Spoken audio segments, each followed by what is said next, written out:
Possible, because what has been happening to us now is we've been unable to fund it through monetization.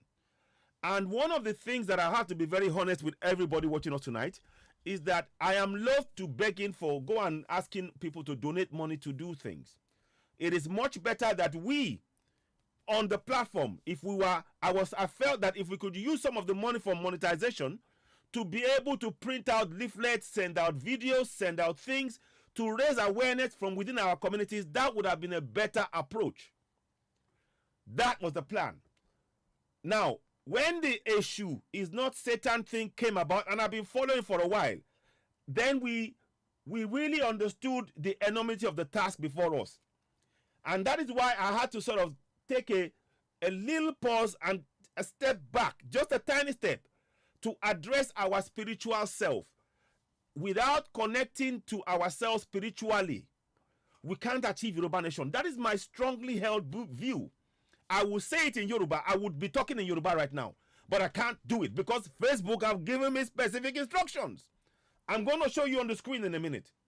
Of course, you have a certain choice, but what point is a choice when that choice is being told, when you're not being given a free hand? Is that really a choice? Hey, I don't know. It's up to you. So you will be the judge of this. So I'm going to throw it open to you all. How do you see this going forward? But before I get there, I want to talk to you briefly about something that I've been sharing. You may have been seeing on Oduduwa TV Radio that I've been talking about issue a lot. I've been talking about it and exposing a lot of things that are happening and a lot of hidden history that we were not aware of. For example, just a quick belief, and I at this point, I want us to be aware that whatever we think now, we need to hold Reverend Samuel Ajayi Crowther in high esteem. Everything that was done to destroy his name is now coming out. He did not say issue is Satan. He did not. He never wrote those words. May our Yoruba ancestors, may they welcome him into their fold. Ashe, Ashe, Ashe. He never did. I didn't understand this point until I started uncovering some history, which made it clear to me that if we do not deal with our spiritual self, to get Yoruba nation will be almost impossible. So we call on our ancestors, Eshu, and all of our Irumoles to welcome Reverend Samuel Ajayi Crowther back into the fold of the Yoruba people in spirit. Because the lie, we've been told a lie about who wrote that, who said Eshu is Satan. It was never Reverend Samuel Ajayi Crowther. It was never him. I want us to understand that. And this is very fundamental. Normally, I would be saying this to you in Yoruba, but I cannot because Facebook have made specific instructions, which I will read to you on the screen shortly. Now, the man who wrote the words that Eshu is the devil is the bishop. The bishop designate in 1842. His name is Bishop Owen Emmerich Vidal. Bishop Owen Emmerich Vidal. That is his name. In 1842, when they wrote the book that they called The Vocabulary of Yoruba Language, that book was written by Bishop Owen Emmerich Vidal. It wasn't written by Reverend Samuel Ajayi Crowther. It wasn't. It was not written by him. It was a lie. They lied on the man. They lied on Bishop Reverend Samuel Ajayi Crowther. They lied against him. He was a former slave. He was freed to the church. He was a former slave that was freed to the church. And he was second in command to Bishop Owen Emmerich Vidal of the Church Missionary Society. Are you following me? I hope you are following me. I will show you some pictures shortly. I'm just going to give you this background first. Please, every single Yoruba person, let us have a thought, good thoughts about Reverend Samuel Ajayi Crowther, because he never wrote those words. He never wrote those words. They told him to tell them what Eshu was in Yoruba. Just write Eshu. And he wrote Eshu. And then he put Eshu, Akotilereta. That is all he wrote. And they took back the pen. And the man known as Bishop Owen Emmerich Vidal wrote in English, where Reverend Samuel Ajayi wrote Eshu. He put devil in its place. He put, this is Emmerich, and I will show you why I am so sure of what I am saying. Let me do something for you quickly. So we will come back to the reason why I'm having to speak in English again.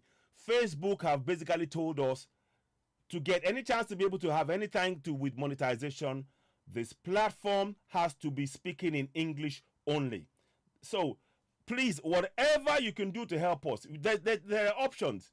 Firstly, I want to ask you all on the platform, on Facebook, do you want us to listen to what Facebook is saying and start speaking only in English, be unable to play our Yoruba songs, knowing fully well that it changes what we're trying to achieve?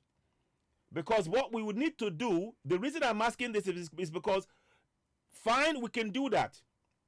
But that means that any funds that we were trying to raise from monetization to fund printing of books in the 6 states that we know of, printing of constitutional books, and making the awareness so that people can begin to hold their governors to account, will not materialize. That is the risk that we take if we continue to speak in Yoruba. But on the other side of it, the way we've been communicating in Yoruba has really been beneficial to us on this platform. I know that for a fact. We have over 241,000 followers right now on OduduwaTVRadio. And the reason why many of you have followed us is because we put Nigeria, and we put Yoruba Nation, we put Yoruba language at the front, center, back, middle of everything we do. Everything we do flows from speaking our Yoruba language. So we are in a situation right now where we have to, on this platform, we're going to ask you guys what you think. Should we continue to speak in Yoruba now, knowing fully well, now we understand now why we were not able to get monetization for 3 years.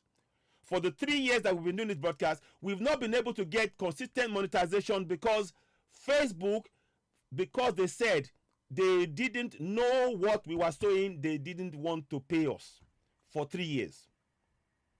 They paid bits and pieces here, but the large chunk in 3 years that we've been doing the broadcast on here, Facebook didn't pay the full amount that we should have been paid. We lost, I don't know, thousands of pounds, literally, because we were committed, and we are still committed to Yoruba Nation. But now, for the first time, Facebook has explained to us exactly why we weren't able to get paid. And it is now down to the fact that we are speaking our language. And that is what we are trying to really make sure we understand now.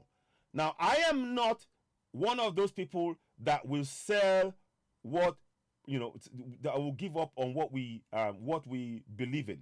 That is not my way of doing things. As you know, on this platform, we always speak truth to power.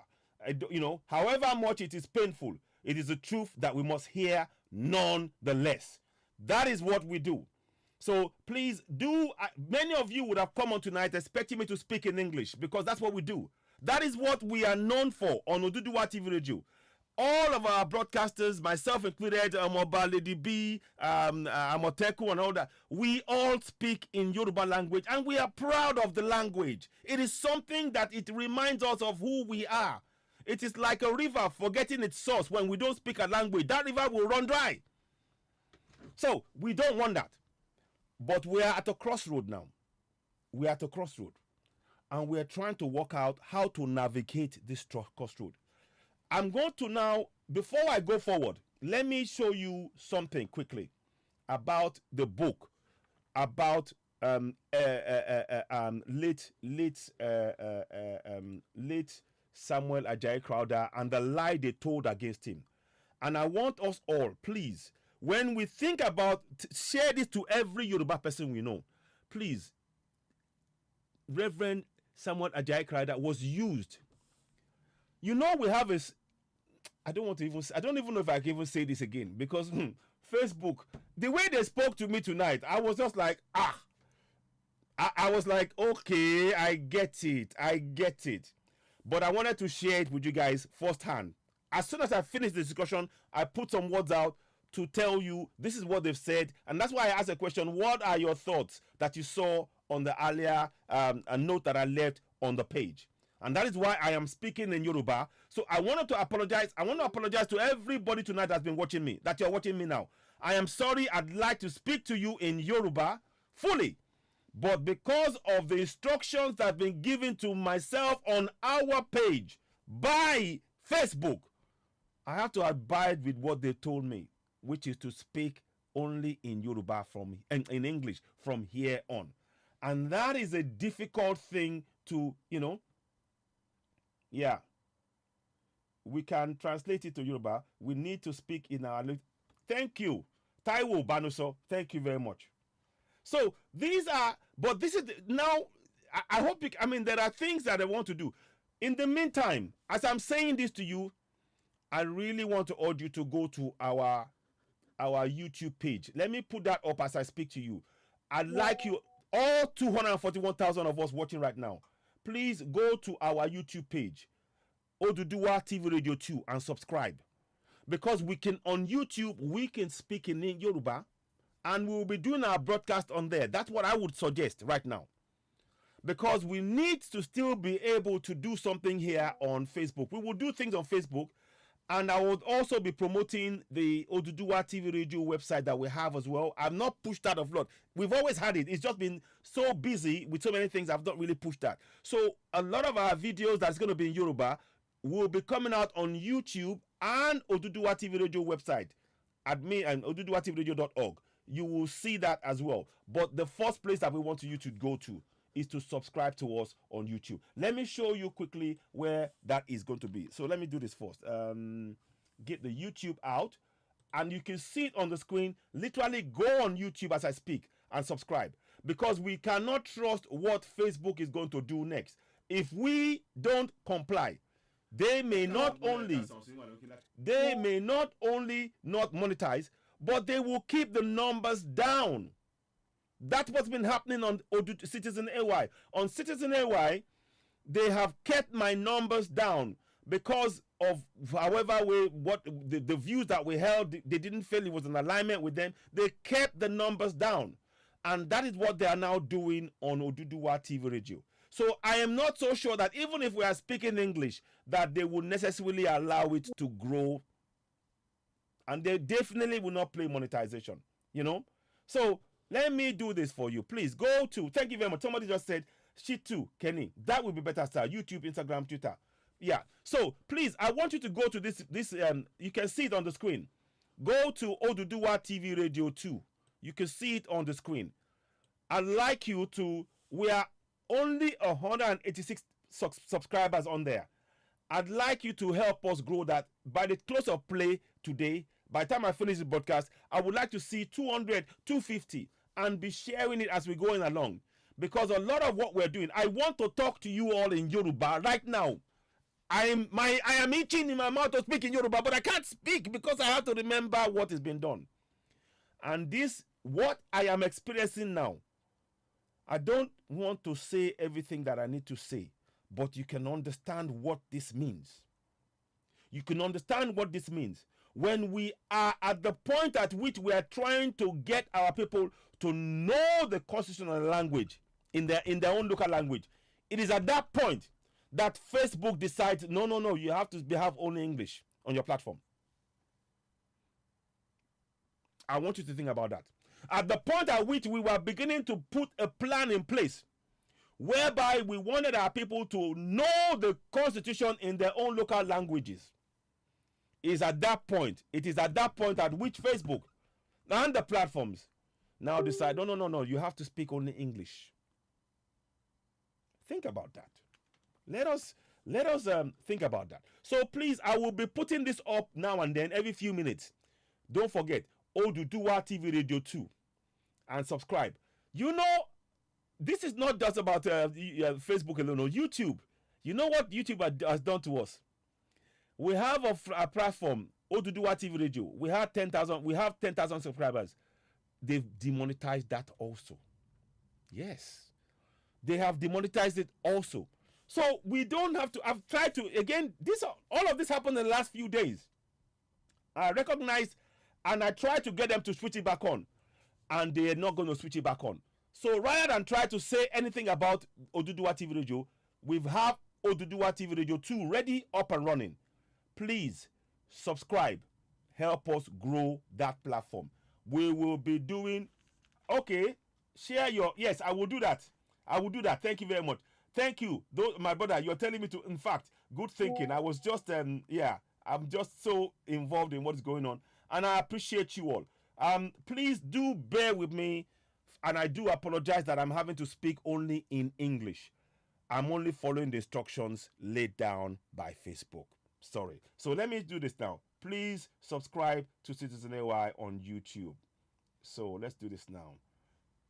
Please subscribe to subscribe to Oduduwa TV Radio 2 on YouTube. So to Oduduwa TV Radio 2. So let's just do that now. You will see it coming up now. We cannot talk freely right now. I can tell you that now. We cannot talk freely right now. We can't talk freely is not even an option, because you know what has been done now. And I mean, so thanks. So let's just do that now. So thank you for that suggestion, my brother. And I saw it. Thanks. So let me just go to here. We won't take too much calls right now. I'm going to try and just get on with what we're trying to do here, and I will continue with the broadcast. So now here we go. So I'm pinning it now. I'm going to pin that up there. So it is now pinned. I believe that is pinned now. So you should be able to see it pinned. So let me just check that it's make sure that you can see it. Let me just check the other broadcast, making sure we're checking it as we go along. So confirm if it's pinned. So you can see that it's pinned now. So click on that link and subscribe to Oduduwa TV Radio 2. Because that way we can begin to grow it, and then we can be able to do our broadcast. Because we need to speak in our language. There are so many things that I want to say to you in our language right now, but I cannot say it. Welcome Abraham Felix New, Emmanuel Kayode, Funcho Margaret, Haj Kasim Abiodun, Adenike Ramat, Shonekon, Shitu Kenny. Yeah. So, yeah, I can share the link. I've shared it, my brother. Thank you very much, Shitu. Shitu Kenny. So yeah, I have done that right now. So everybody watching right now, go onto the link, click on it, subscribe to Oduduwa TV Radio 2 on YouTube. It is on there right now. Let me just confirm that link myself to make sure it's working. Yeah, Oduduwa TV Radio 2. It is on there. Please type 1 as you go on there. Just once you do it as you're watching me, click, just write done on the same on Facebook. Write done, so that and share it, because this is really, really, really important what we're trying to explain here. So let me do something further as I go ahead. I will come back and read that. So I'm leaving it on the screen for you. It's pinned on there. Subscribe to Citizen AY and Oduduwa TV Radio 2 on YouTube. Oduduwa TV Radio 2. Oduduwa TV Radio 2. So let me now do one more thing quickly. that I wanted to show you. Can I show you this? I want to show you something here. Now, this is something that I did before. I don't know if I can show you, but I'm going to quickly do. I want to just show you this. It's in Yoruba, so I'm not even going to play this now because it's in Yoruba. Because they might even, you know what? Let me even take that off before I don't want to even. Let me take it off. And you see what is going on. You see what is going on. But you can see what is going on. But we're not going to be deterred. We're not going to be deterred. We will continue nonetheless. We will do. I wanted to show you a book where the name of the man I talked about, Bishop Owen Eric Vidal, is there. But they hid that name. They hid that name, telling you that it was written by Bishop Ajayi Crowther. It wasn't. And that's what I'm going to try and show you. So let me see if I can get that up. So let me do something. I just want you to just see that book. And I want you to know something. Two things I want you to know about that. Not only was the book written by him, I want you to know that it is still available now. And it will amaze you where that book is available right now. Please subscribe to Citizen AY on YouTube. And also, of course, OduduwaTVRadio 2 on YouTube. Please. I really, really thank you very much, you too. Yeah. So please, I appreciate this. Everybody watching, please help us grow OduduwaTVRadio 2. It is now a must. Now we see the game that they're playing. Then we just have to just go, okay, we're not going to be deterred. We are going to focus our energy. And of course, don't forget, we are also, Oduduwa TV Radio is on TikTok, is on Instagram, is on X. We are there. So look out for that name and join us, because now we need all these platforms working to get our message out there. So Damilola Martins, welcome on board again. Again, please, everybody watching us tonight, for reasons that I've explained now, we will not be able to speak any Yoruba because of what Facebook has told us. But before I go forward and talk more about that, let me do this. Now, I told you about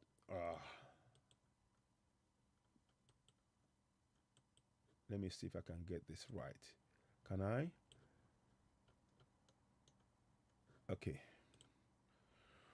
Okay, now, you see, this book here, I wonder if I can make it bigger.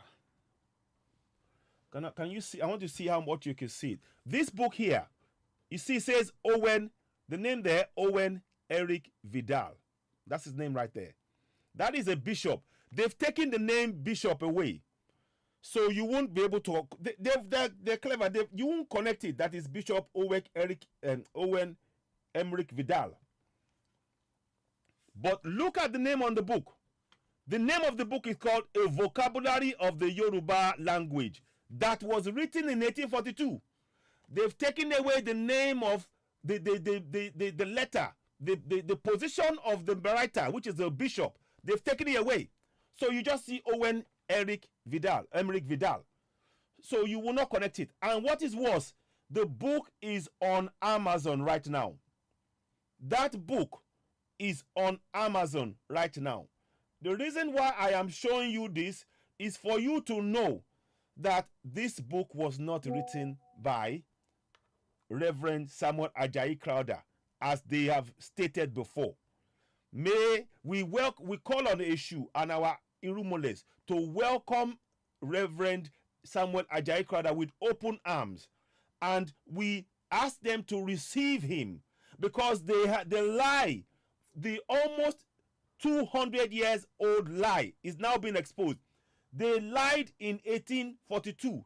We are finding that out now, 183 years after the fact. And this is what I want you to understand. Now let me show you what they wrote in the book originally. I will find you let me get you the book that they showed you, the cover of the book. So we need to understand what has been done here. It is, Facebook have said to us, they want to monitor what we are saying. That is why they're not willing to pay us, in effect. They want to monitor the words that we're saying. That is why they're not willing to pay us, and they're not willing to monetize our platform, because we are speaking the language that they don't have. And they said, oh, they will make sure we have they will make sure that Yoruba is part of the language that is monetized. We don't know when that's going to be. That could be forever. We don't know. So this is really important. Now, let me quickly do something here. I'm going to give you, this is Reverend Samuel Ajayi Crowther. May our ancestors welcome him with open arms. And I personally was very angry at him. But we didn't know the full story. He was enslaved. They freed him into the missionary. Please, there is a lot of people in Nigeria. When we hear the name CMS, we are very happy. Oh, they're very good. They're very good. CMS, there's something called CMS Grammar School, Abi. Remember, in Lagos. They are part of this. So this is how deep this thing is.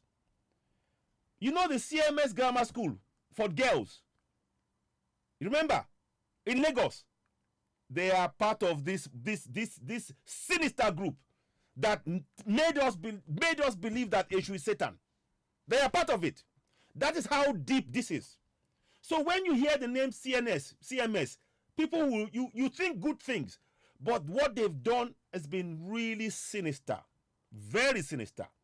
So we must look on late Reverend Samuel Ajayi Crowther favorably. He was a slave. They controlled everything he did. What they did was for us to believe that one of us wrote something evil, for us to focus our energy on the very person that they enslaved and not the people who wrote this book. They made us believe it was him who wrote the book. He didn't write the book. He never did. As I've shown you, he never did write the book. It was the person who wrote the book is the one you see here. I wish I could. I will try and make it bigger. Anyway, let me show you. In fact, let's get you a better picture. There, here we go. So now, I'm just trying to show you as much information as possible. So you can see on the broadcast, I'm blowing it up as much as I can. So you can see at the bottom there, Owen Emmerich Vidal. Very, very important that we understand that. Please understand what we're saying here. It's not about anger. I'm trying to make sure we understand the facts after the event. So much has been hidden from us. So much. Now, let us go to the next step. So, please, let us all look at the long gone Reverend Samuel Ajayi Crowther with favorable eyes. And we call on our Irumoles to welcome him back to the fold because we didn't know. We were lied to. We were lied to. And we rained curses on this man. All of us, myself included, and I apologize to the family of Reverend Samuel Ajayi Crowther for going and raising my voice against him in such a vehement manner and saying he was the one. But it was only used as a tool to deflect us from who really wrote the book. Now let me go into detail about who wrote the book. Let's do that. And I want to show you a few things before we go ahead. I'll just show you the name of the person who wrote the book here. So you see that Owen Emmerich Vidal. Now, on the original book, let us go and get the original cover. So please do follow. On the original cover, I'm going to blow this up a little bit. Now, look at that. You see? Vocabulary of the Yoruba language, compiled by Reverend Samuel Ajayi Crowther. As soon as you see that, you will think, oh, it is Reverend Ajayi Crowther who wrote it. And then it says, Native Missionary of the Church Missionary Society. Do you see CMS? You see that CMS, oh? Church Missionary Society. That is CMS, oh. Let us go and look at, I'm going to do something. I want to remind you. Let us go and look at CMS Grammar School. Let us go and look. Let us go and find CMS Grammar School in Lagos. Yes, let us go and do that right now. CMS Grammar School, Lagos. Yeah? Let's just go and do that. Because we all know that. Yeah, there you go. That is a school that everybody wanted to go to. You see? Let me see. I'm going to take that one. Yeah. CMS Grammar School. Now let us see what it stands for. What does the CMS stand for? Hang on, no. I'm coming on. I'm trying to find the name of that school to see. Okay, it says CMS. So what does the CMS stand for? I'm trying to get it for you. Sorry about this. Okay, I'll try one more way. Let me just check something quickly before I do this. Give me a second. I'm just going to check something here first and confirm it. Then I can, because I need you to understand what has been done here. It's not about anger. It's to understand that we've been lied to and we need to wake up. We have to wake up. So let me just go and do CMS Grammar School.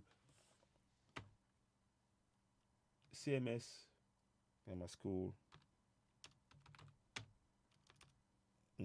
Was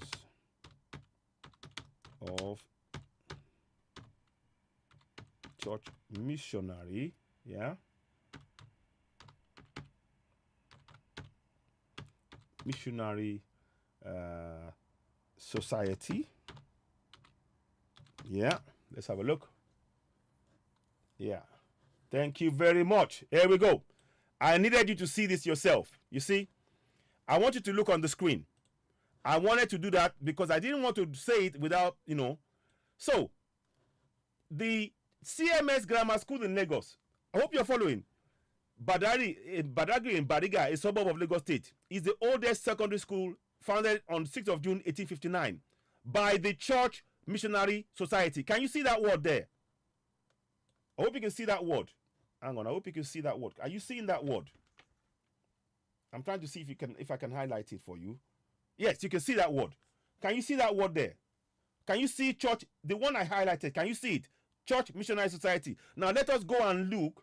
Let us go and look at this book that they wrote. So you understand though. So you understand. Let's go and look at this book. Now, what does it say in the name of the under Reverend Samuel Rediakrada? It says Church Missionary Society. Right? You see that? Are you all seeing that?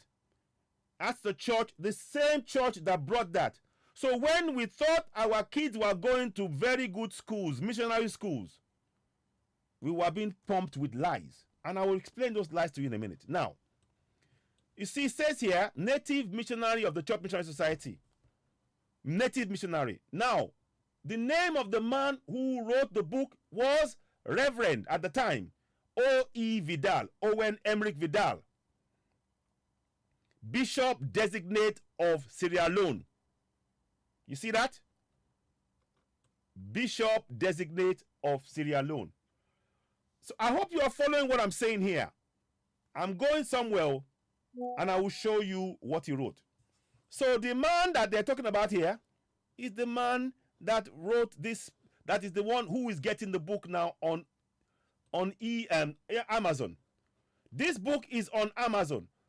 In fact, you know what I'm going to do? I'm going to go to Amazon right now and I'll show you on screen.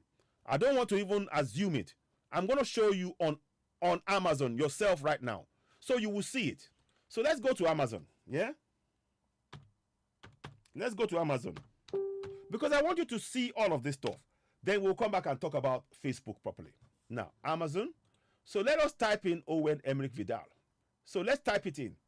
You can see it on the screen. I hope you can see me typing this. Hope you can see me typing this. So let's type Owen, yeah, Emmerich Vidal.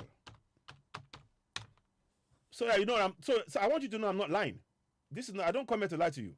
I'm not interested in that. I'm not interested in coming to lie to you about something that is not gonna, No. Come on. Don't do this now. Okay, let's do this way then. Let's use the vocabulary. Anyway, you saw it before. Vocabulary of Yoruba language.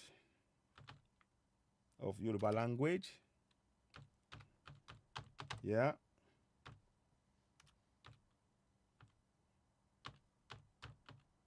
Please don't forget, go ahead and subscribe to us on YouTube, please. Go ahead and subscribe. Ah. No. They don't want you to see it now. But it doesn't matter. I have a video of it, which I'm going to show you. If it's not going to show up now, don't worry. I knew this might happen. Here is a video of it on Amazon. I just recorded it just out of something said record it just in case. That is Amazon right there. It's been sold at £37.20. So you can see it. A vocabulary of the Yoruba language. It is on there. So let me play it again so you can see it. You can see it on there. That is the vocabulary of the Yoruba. I can't play anything in Yoruba now because they'll bring it down. So I need you to understand that the book that they said was written by this man, they lied against the pastor. Let's spare a thought, a good thought. Let's start putting good thoughts towards Reverend Samuel Ajayi Crowther. He never wrote that book. And we call on our Eshu ancestors to welcome him back to our Yoruba fold. He did not sell us. What they did was to use him to deflect from really blaming the people who were behind it, which was the Bishop Owen Emmerich Vidal, and the Church Missionary Society. They were the ones who were behind this. They were the ones behind it. And I would, at this point, talk about the petition, but I'm waiting to hear back from the British government, the British petition people, about when we can start this petition. We have a petition that we want to raise, that we are calling on the Church Missionary Society, they now call the Church Mission Society, to apologize and to state categorically that Eshu is not Satan. They have to do that because they were the ones who termed it under Bishop Emmerich and Owen Emmerich Vidal. They were the one who coined it. It wasn't Samuel Ajayi Crowther. Let me show you something, please. So there's more that I'm going to go to. In fact, let me how do I do this now? I'm trying to show you. Where is it? Is that it? 1 second. Is that it? Yeah, here we go. I think it is here. Now, I'm going to blow this up. I hope you can see it. I'm going to blow it up. I hope you can see it. I'm going to just blow it up next to me. Now, I want you to really pay close attention to what is being written. I've got the complete book. I've got it. I have got the complete book on this. But I wanted to show you, this is page 87 in the book. This is page 87. Page 87 of the book was where Owen Emmerich Vidal decided that our issue was devil. Before 1842, Eshu was not devil. Before 1842, Eshu was not devil. Let me say that again. Before 1842, Eshu was not devil. Now let us read what it says here. I hope you can read what is on the screen there. I'm going to try and highlight it if possible. This is the bit. Oh, sorry. Sorry about that. Go back again. Sorry about that. Okay. We'll just zoom in because I think it's easier. I was going to try and do something else here. Now, look at what they wrote here. They wrote Eshu, devil, Satan. So straight away, before they even wrote anything, I'm giving you evidence of why this is a fraud. Before they even wrote what Eshu meant, straight away, they have put Eshu, devil, Satan. That is what they did. They did not separate it and go Eshu, what it stood for, devil, what it stood for. So you can see the comparison. No. They put Eshu, devil, Satan on one line, meaning already before they even wrote. So you can see that Bishop Ajayi Crowther had nothing to do with this. It was all planned. Because he was a former slave, they could direct what he was doing. You need to understand that. Please let us just be factual. Understand what has been done. You know? So now, look at this now. So now, they now ask Bishop Ajayi Crowther, and I don't think his Yoruba was very strong because don't forget, he was enslaved. He was taken abroad. So he may have lost a lot of his language. He may understand, but he may not be able to say. That is possible as well. So he said here, Èṣù kò ní ìwà, a kó ilé rẹ̀ sí ìta. That is what he wrote about Èṣù. Listen again, no. This is the words written by, the only words written by Reverend Samuel Ajayi, and he was told to write it. Please don't forget, he was a former slave. Reverend Ajayi Crowther was a former slave that was released, and the church missionary, they knew that he was able to use languages, so they decided to use his skills to get the people. And I will give you more evidence. I will give you more evidence. Now, please don't forget, as you're watching, subscribe to OduduwaTVRadio 2 on YouTube. I cannot speak to you in Yoruba right now on Facebook. Facebook has given me specific instructions not to use Yoruba language at all. And in fact, they want me to go and delete all our videos that we've done. And I will show you. They want me to go and delete all the videos that we've done in Yoruba language. That's what Facebook has asked for. And I will show you. In fact, you know, let me just read this before I go to that one. Let me just read this here. Look. So Bishop Ajayi wrote, Èṣù kò ní ìwà, a kó ilé rẹ̀ síta. So that is not the definition of Èṣù at all. Because he's saying that Èṣù hasn't got any he hasn't got manners, and he only sells his house, sells his stuff outside. That is not a definition of Èṣù at all.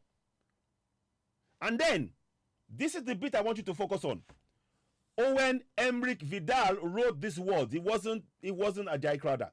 He says, as the devil has no kindness. So you see now that he substituted Èṣù with devil, because there has been no clear explanation how they got from Èṣù to devil. So they went, instead of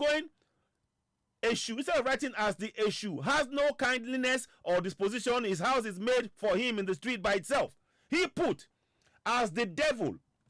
So this is where you know, like I said, don't forget, before 1842, there was no mention of Èṣù as the devil. Yes, I said it. Before 1842, there was no mention of Èṣù as the devil. You follow me? You follow me? I hope you're following me. Type 1 if what I'm saying makes sense to you. Please type 1 if what I'm saying makes sense to you. Because we need to wake up. We have been put to sleep by lies, written by men deceiving us. We even, under the lie, send our kids to those schools. Please type 1 if what I am saying makes sense. Does it make sense to you? You can see it. The word here, Èṣù, they replaced it with the devil. And there is no way, people have been so brainwashed with this. And that's why I'm going to the essence of the matter. So it says here, as the devil has no kindness disposition, his house is made for him in the streets by itself. What does that even mean? All he simply did was to substitute Èṣù with devil. And that was the work written by the man who wrote the book, who was, one second, Owen Emmerich Vidal. So please, thank you very much, Chitu Kenny. So please share this broadcast. So we are telling you the 1000% fact. You can trust what we're saying on this platform. Because on this platform, we come to enlighten, to empower, to allow you to reach informed decisions yourself. We don't want to tell you what to think. We want to put information before you, and you can make informed decisions yourself.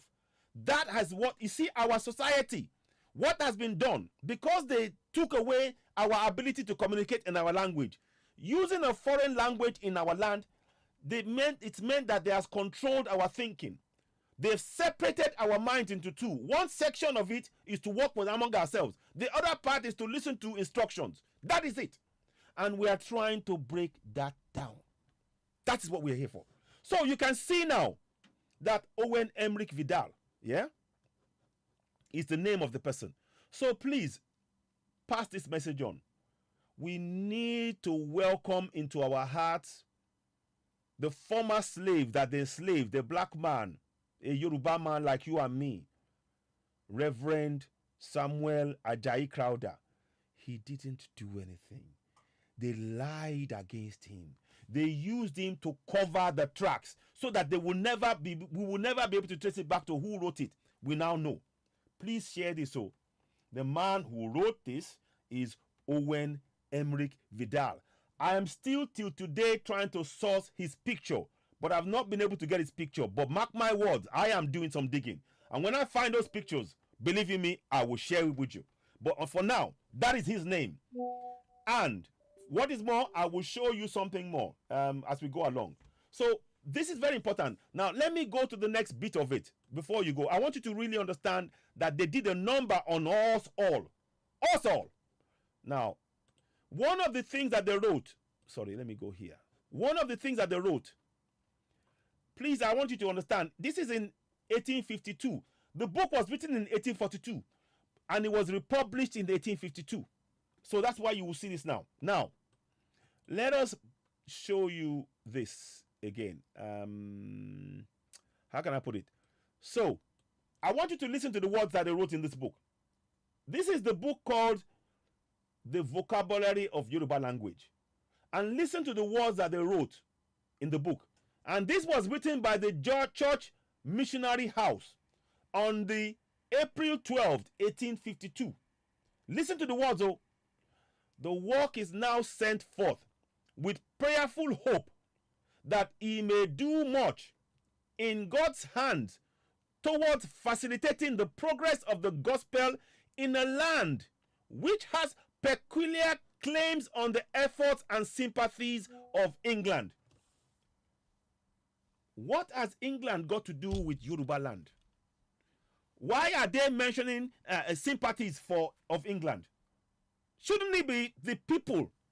So you can see that they were trying to make sure that we, the people of Yoruba land, were enslaved mentally to the colonials. That's what they were trying to do. That's what they were trying to do. So let me just drink some water, please. Let me drink some water. Now, so you can see, just look at that there. I'll read it again. The work is now sent forth with prayerful hope that it may do much in God's hand towards facilitating the progress of the gospel in a land which has peculiar claims on the efforts and sympathies of England. So you can see they have a clear intent on enslaving our minds already. As of April 12, 1852. This is about enslaving your mind with a lie. Now let's go to the next stage. Next step. Sorry about this. So now, here is something I want you to read. There's another one here. There's one more line here. It says here. Look at this. Listen. It says, we refer the reader to the valuable details on both of these points contained in a very article with which the work is enriched from the pen of the best living scholars in African languages, languages. You see, Bishop Designate of Sierra Leone. They didn't mention Samuel Ajayi Crowther. Let me read that to you again, so you know that they used Samuel Ajayi Crowther. Listen to the words, oh. Listen. We refer the reader to the valuable details on both these points contained in very able article with which work is enriched from the pen of one of the best living scholars in African languages, the Bishop Designate of Sierra Leone. Now, who is the Bishop Designate of Sierra Leone? Let us go back again. I'll come back. We'll come back to that one. The Bishop Designate of Sierra Leone is Reverend O.E. Vidal. So you see that he wrote this book. It wasn't, they used Reverend Samuel Ajayi Crowther as a cover. They used him. They used him as a cover. Are you following me? I hope this is making sense. They used him as a cover. Because when now go back to the book, let's just go back to that book. Sorry. I don't know why this is doing this. Yeah, okay. Now, So they go back to that book. So it talks about the bishop designate. So, so we refer the reader to the valuable details on both these 2 points, contained in the very able article with which the work is enriched from the pen of one of the best living scholars in African languages, the bishop designate of Sierra Leone. So we now know that the writer of this book wasn't Samuel Ajayi Crowther. The secret is out. You can see it there. It is Bishop Owen Emerick Vidal. So you have your evidence now to know that we must absolve Reverend Samuel Ajayi Crowther of any blame in this. He was used as a tool. He had no say in saying issue is Satan. And I've shown you how they termed it. They used him as a tool. He did not write the book. He didn't. Now, so let's go to the next step. So it says here, the bishop designate of Sierra Leone, whose first act upon entering his new see will thus be associated with the measure of division among Yorubas in their own language. So they were going to teach what they wanted us to know in our language, so that we will be able to be believing what lies they told us in our own language. You see that? Not Samuel Ajayi Crowther. They didn't mention me in there. The bishop designate. Don't forget, the bishop designate was Owen Emerick Vidal. That is who it is. So now let's go to the next step. So it talks about now. So it says here, whose first act upon entering his new see will be thus associated with a measure of diffusion among the Yorubans in their own tongue. Oh my goodness me! Do you know what I just saw now? You see the word here, Yorubans. You see that word? Do you know that is the word that was used in my Facebook comments by the Facebook person? I kid you not. Let me show you right now. That word, Yorubans. It may be a coincidence, but let me show you what he wrote. Let me show you what he wrote. My people, we need to wake up. Let me show you what he wrote. Where did he write it? Yeah, here. I'm going to just go back there. Sorry. Okay. Okay, let me... How do I do this now? 1 second. Let me just check this for you, and I'll come back. I can be more clear. Okay, now, good. So, now, that is good that it takes me there. Now, he wrote here. This is what he wrote. These are my interaction with Facebook that you're seeing. And I want you to see there's a section he wrote Yorubans.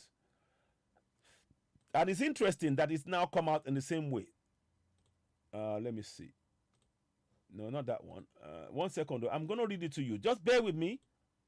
Bear with me. Here we go. Look. This is the word that he wrote.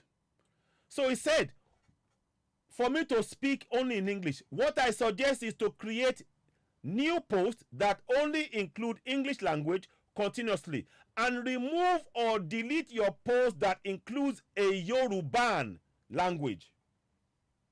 You see that? And what word was in there before? Let us go and look at that word. It's interesting, isn't it? It's interesting, isn't it? So they went here. What do you say? Yorubans.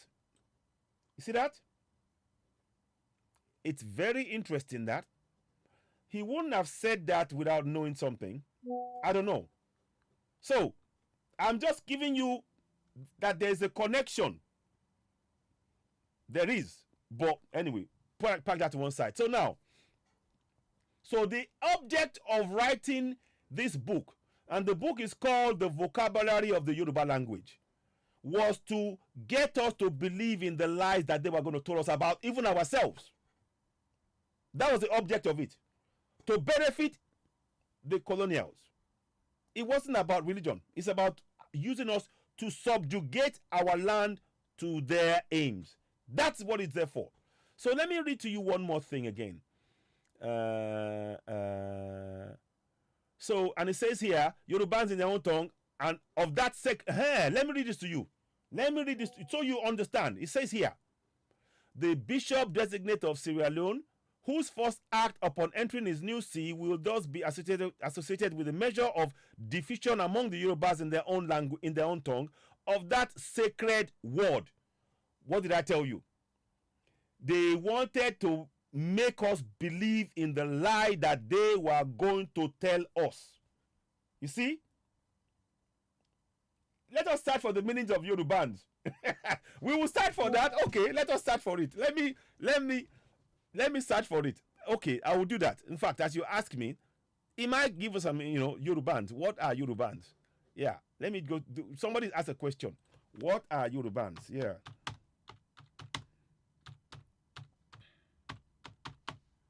Okay.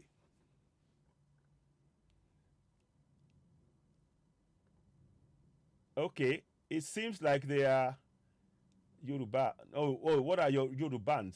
Let me see. It doesn't have a word there.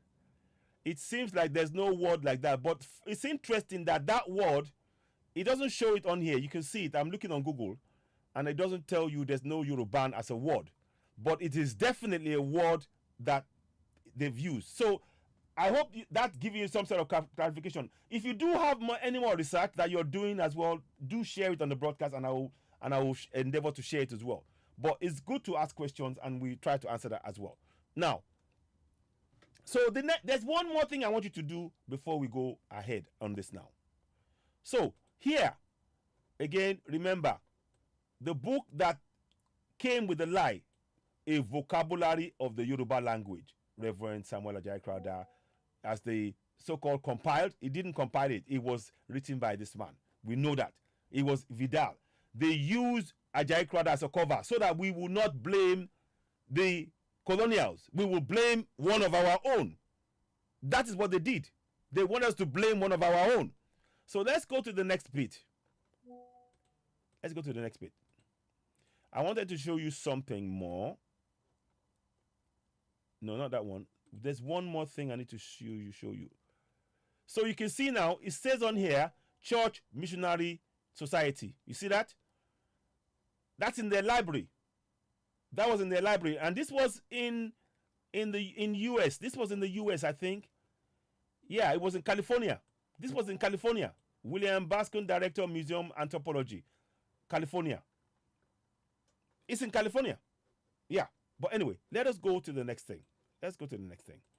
There's one more thing I need to show you. Hopefully I can see it. Oh, come on. Please, don't play about now. There is one more final crucial thing. Oh, I think I've shown you. Yes, I think I've shown you this. I've shown you the thing. So what we need to do,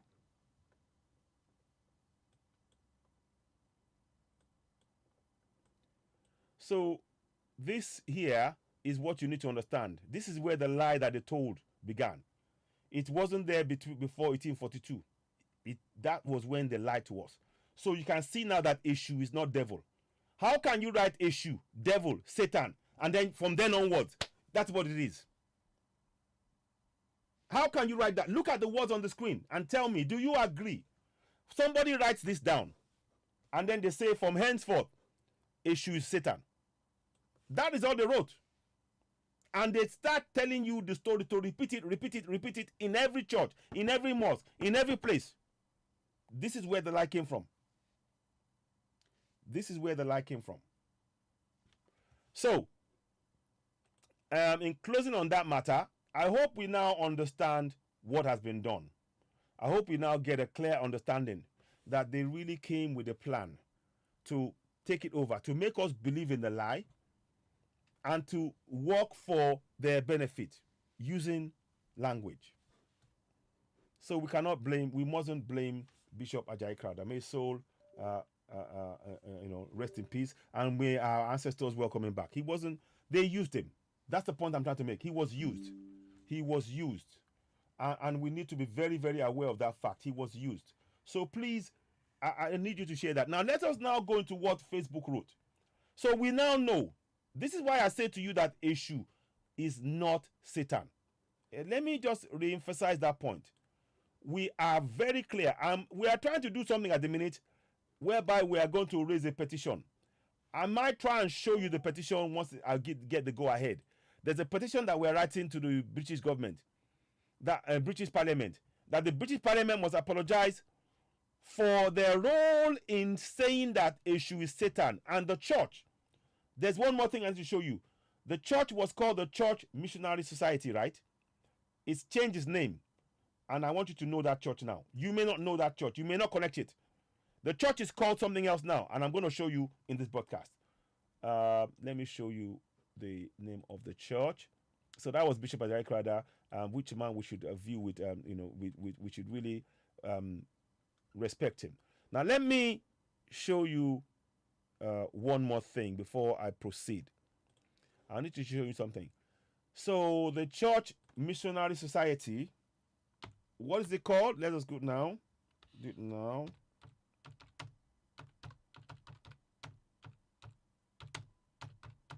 So I'm going to just Missionary Society.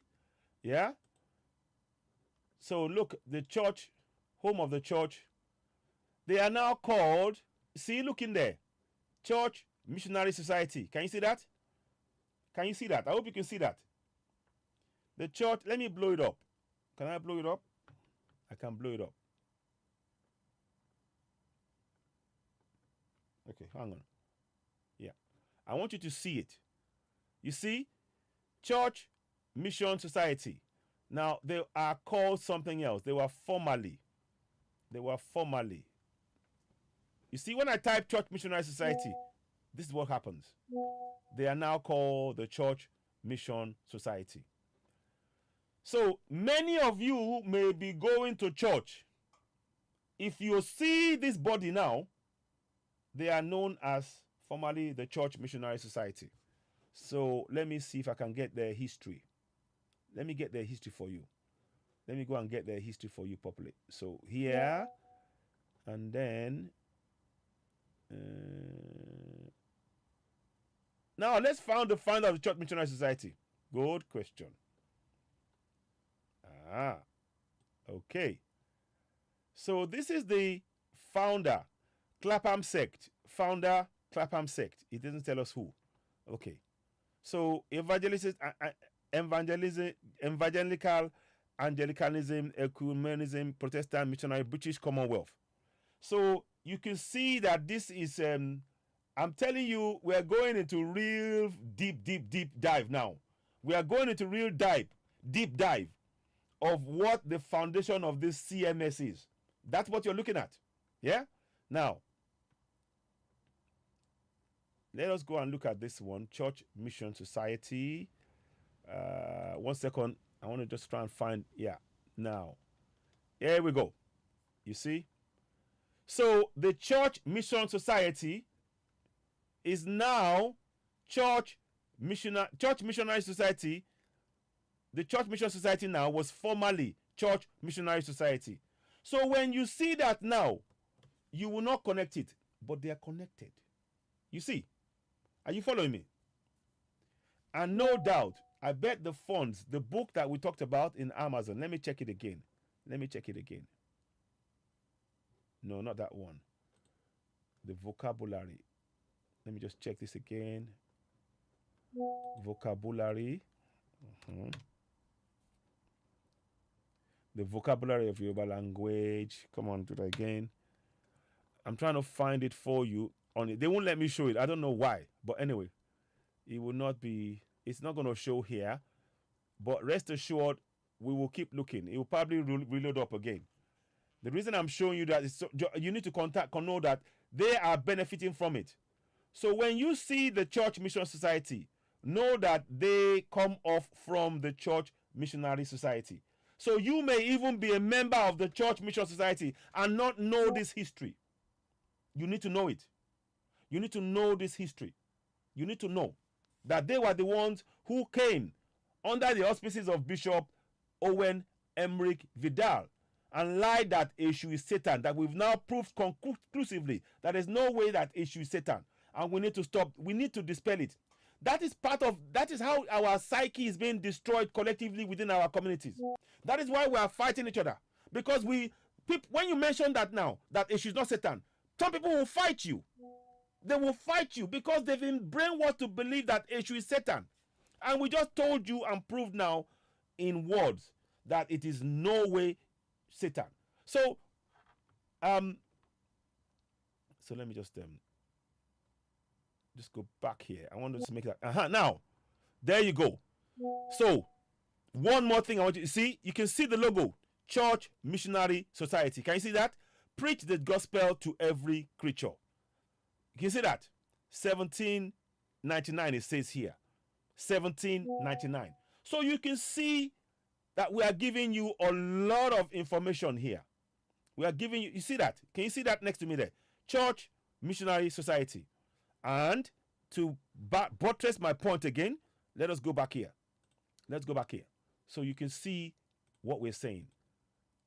The Church Missionary Society. Can you see the link there? So you know that the book I'm talking to you about is not a fake book. This is live. This is live. Now let's go to the next bit. So now they try to hide this from you. They are the ones behind this book. They are the ones behind this book. They are the ones behind this book. So the other thing, now look at that. So you can see there again, Church Missionary Society. So all of that now, you can see now that we pulled it together to make sure. And from that basis, we now know that it is a lie that they've told us to make us believe. And people have gone mental in believing this lie, not knowing that we've been lied to. So no way. This is all they did to us. The missionaries. And they try to hide from it. And we mustn't let them run away. So now, it says here, Eshu is the devil. It must no way must we accept that. You see? Page 87 of this book. Page 87. I will be doing some more reviews later. But for now, I think it's best we just focus on this. Everyone watching this, please look at this closely and understand that these are the words, not the only thing that they got Bishop Ajayi Crowther to write was Eshu koni iwa ako ilere si ita. That is all they asked him to write. And then the man that wrote the words to really damage us, he was the one who wrote Eshu, devil, Satan, at the beginning. How can you write Eshu, devil, Satan, and then at the end of it, you now say from then onwards, Eshu is Satan. And then he writes, as the devil has no kindliness, disposition, his house is made for him in the street by itself. How can a God, think about it, how can a God have his house in the streets? Let's just think about it. They just, this is brainwashing. Ladies and gentlemen, this is brainwashing. I hope we all look at what is going on. We are exposing the lies of the Church Missionary Society, the Church Mission Society, and all our pastors. I spoke to a friend, and apparently a lot of the pastors know that this is not even true. But because of what they are going to eat, they continue in this lie. I've given you clear evidence, indisputable evidence. Everything is linked back to 1842. Everything is linked back to 1842. So I'm just bringing that here and to really round that off. Let me do one more thing before we proceed further. I do apologize. I want to talk to you in Yoruba so badly, but I gotta be careful because the way Facebook, in fact, let me do that now. So Facebook have said, when I kept asking them, what's going on? What's going on with my monetization? I've not had monetization consistently for 3 years. What's going on? Oh, what I suggest is to create a new post that only include English language continuously and remove or delete your post that includes Yoruba language. Then I recommend a request to review again after a month or two. That's the recommendation from Facebook. You see that? So I said, because I speak another language that my audience understands, that rules out my ability to earn.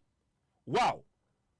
So does Facebook not care about non-English speaking Facebook users who tune in to listen in the language they understand? So listen to what he wrote. Let me show you what he wrote. He wrote,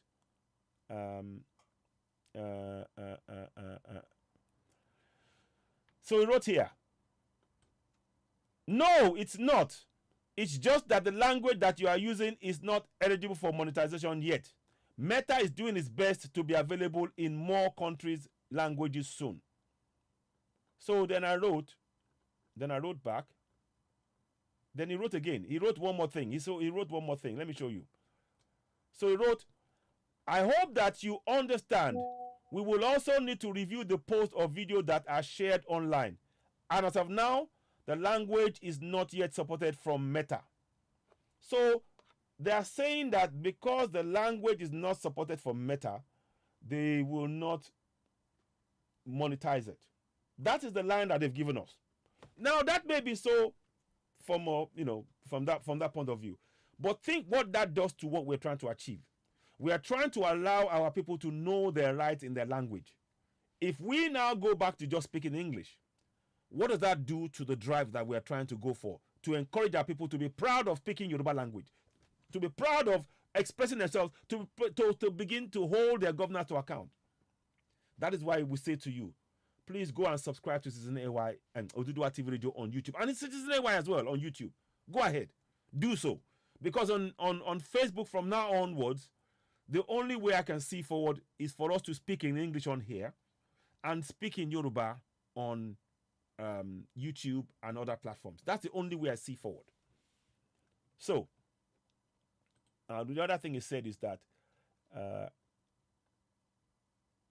it then says here, I suggest to do it, Ayo. Then continue to share the post videos that are in English language only. So now you see why I'm having to speak in English. Because they've told me that I only share posts or videos that are in English language only. So when I'm telling you this, I'm not trying to tell you I'm not coming to just make excuses. This is what Facebook. I have been in contact with Facebook for 2.5 months straight. 2.5 months discussing with them, trying to understand what's going on. And this is the result of what Facebook has asked me to do. So he said, so then I wrote only in English. Okay. He said, yes, that's correct, Ayo. Then try to submit an appeal again for your monetization settings after a few weeks or a month.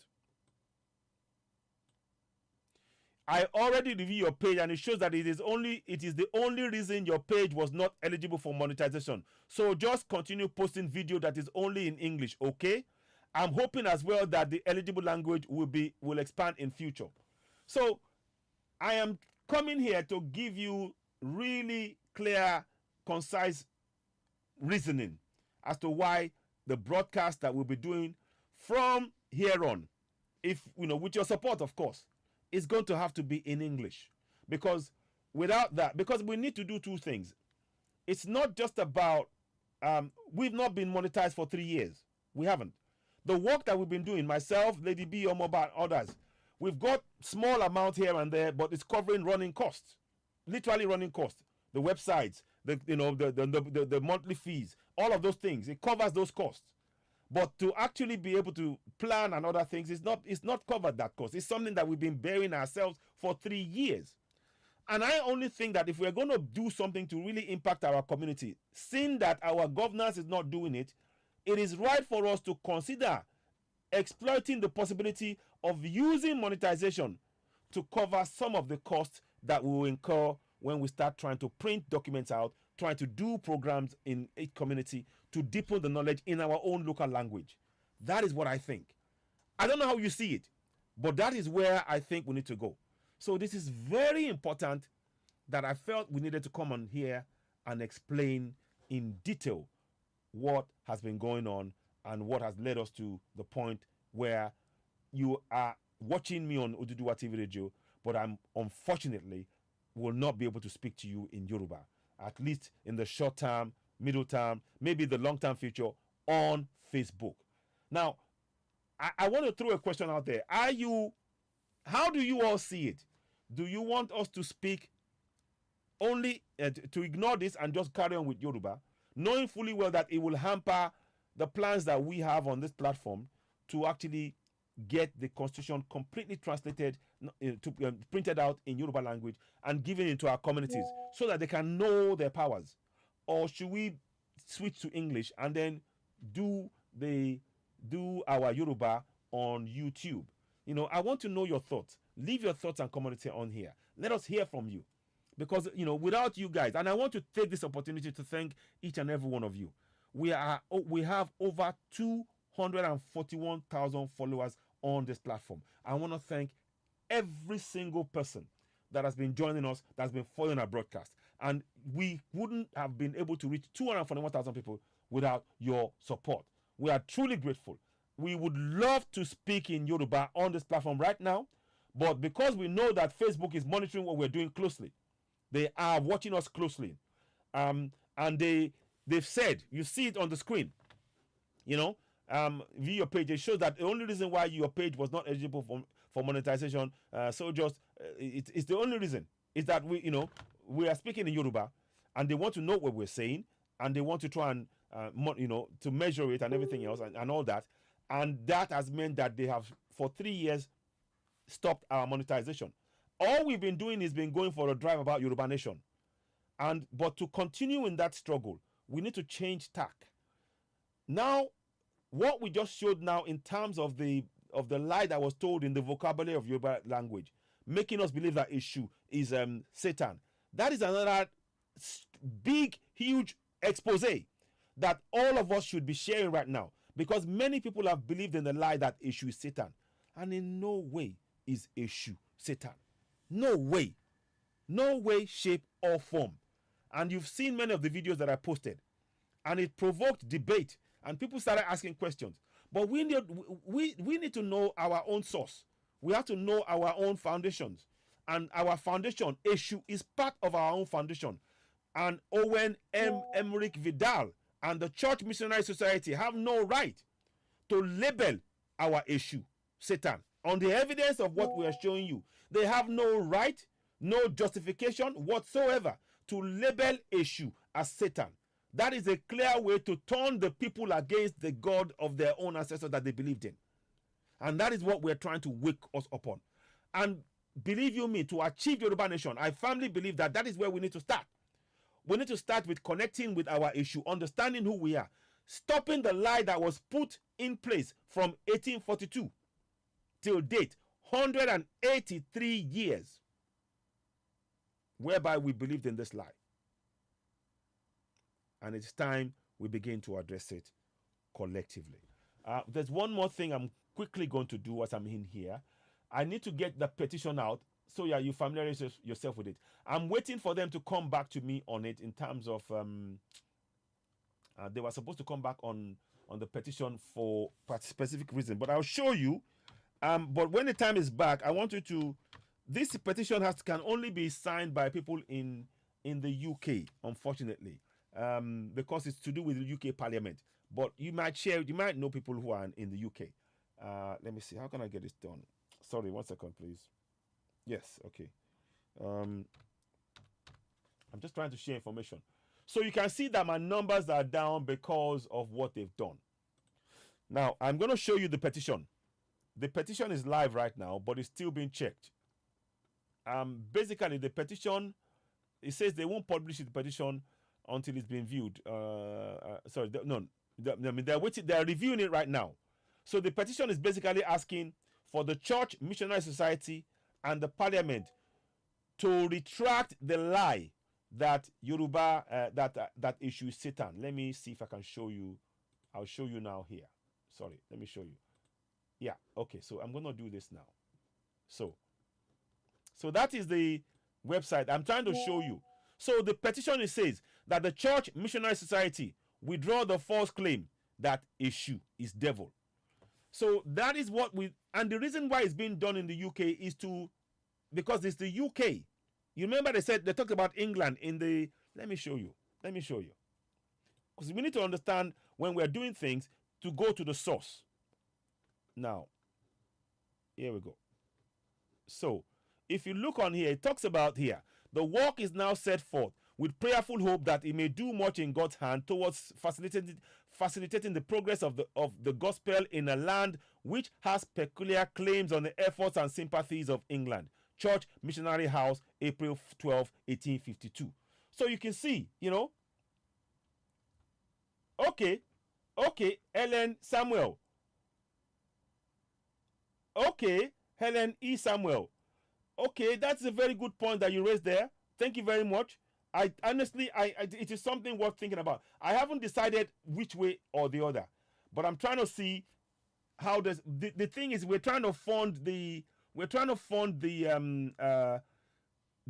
constitutional work that we're doing, i.e., printing of the constitution in Yoruba language, teaching of those words, those constitutions in our Yoruba languages, going into the society, and that requires funds.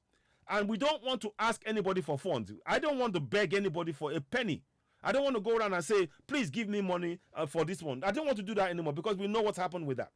But if we have funds in-house, we can decide where those funds are going to be used. That is the only thing that I'm concerned about. But you make a very valid point, Helen E. Samuel. Yes, and I want to think about that. Eda Olarupin Ojebode. Thank you very much. Hajia Costly Eda Olarupin Ojebode. Bola Dale Emiola. Thank you very much. Big Daddy's Bands. Francis is watching. Ofolake Lijoka, I think. I hope I'm saying it right. Welcome on board. Today I am not speaking in Yoruba at the minute. At least I want to try and make sure we are still deciding. We haven't decided one way or the other. We're thinking, do we just speak only English because that is what Facebook has acquired from us, and that is why it has hurt our monetization for 3 years. We've not been able to get monetization to do a lot of the things we needed to do. So the question is, which way forward? What do you all think? And like I said, so El Franco Dion, welcome on board. So now you now know that, like I said, the petition is tied to England because that is where the church missionary came from. And as you saw in my broadcast, the church missionary was part of the Commonwealth, which is part of the British government. Let me show you briefly before we go too far ahead. So that is why the petition states what is stated there, because it mentioned the sympathies of England, which means that their focus was trying to benefit England at the expense of the Yoruba people in Yoruba land. That is what it was. So it's nothing to do with religion there, with being a Christian. It is using Christianity as a cover to achieve their aims and keeping that cover in place. Not allowing to blur the lines between Christianity and their aims to achieve their aim. That's what they've done. And they continue to do so. So let me go back again. 1 second, please. Let me just get this here. So yeah, you may be right there, and I'm really considering. I have to think a lot about how to proceed. But that is where you come in. So if you can help us by subscribing to Sizinewa on YouTube, it would be great to really do that and really push things forward. Helen E. Okay, of course. I will be okay. Let me see. Okay, let me just do something quickly for a second. So we'll see what happens. I'm gonna try and get in touch and see that. Okay.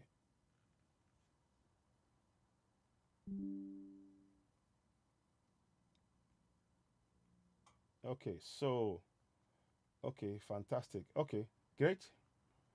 Yeah.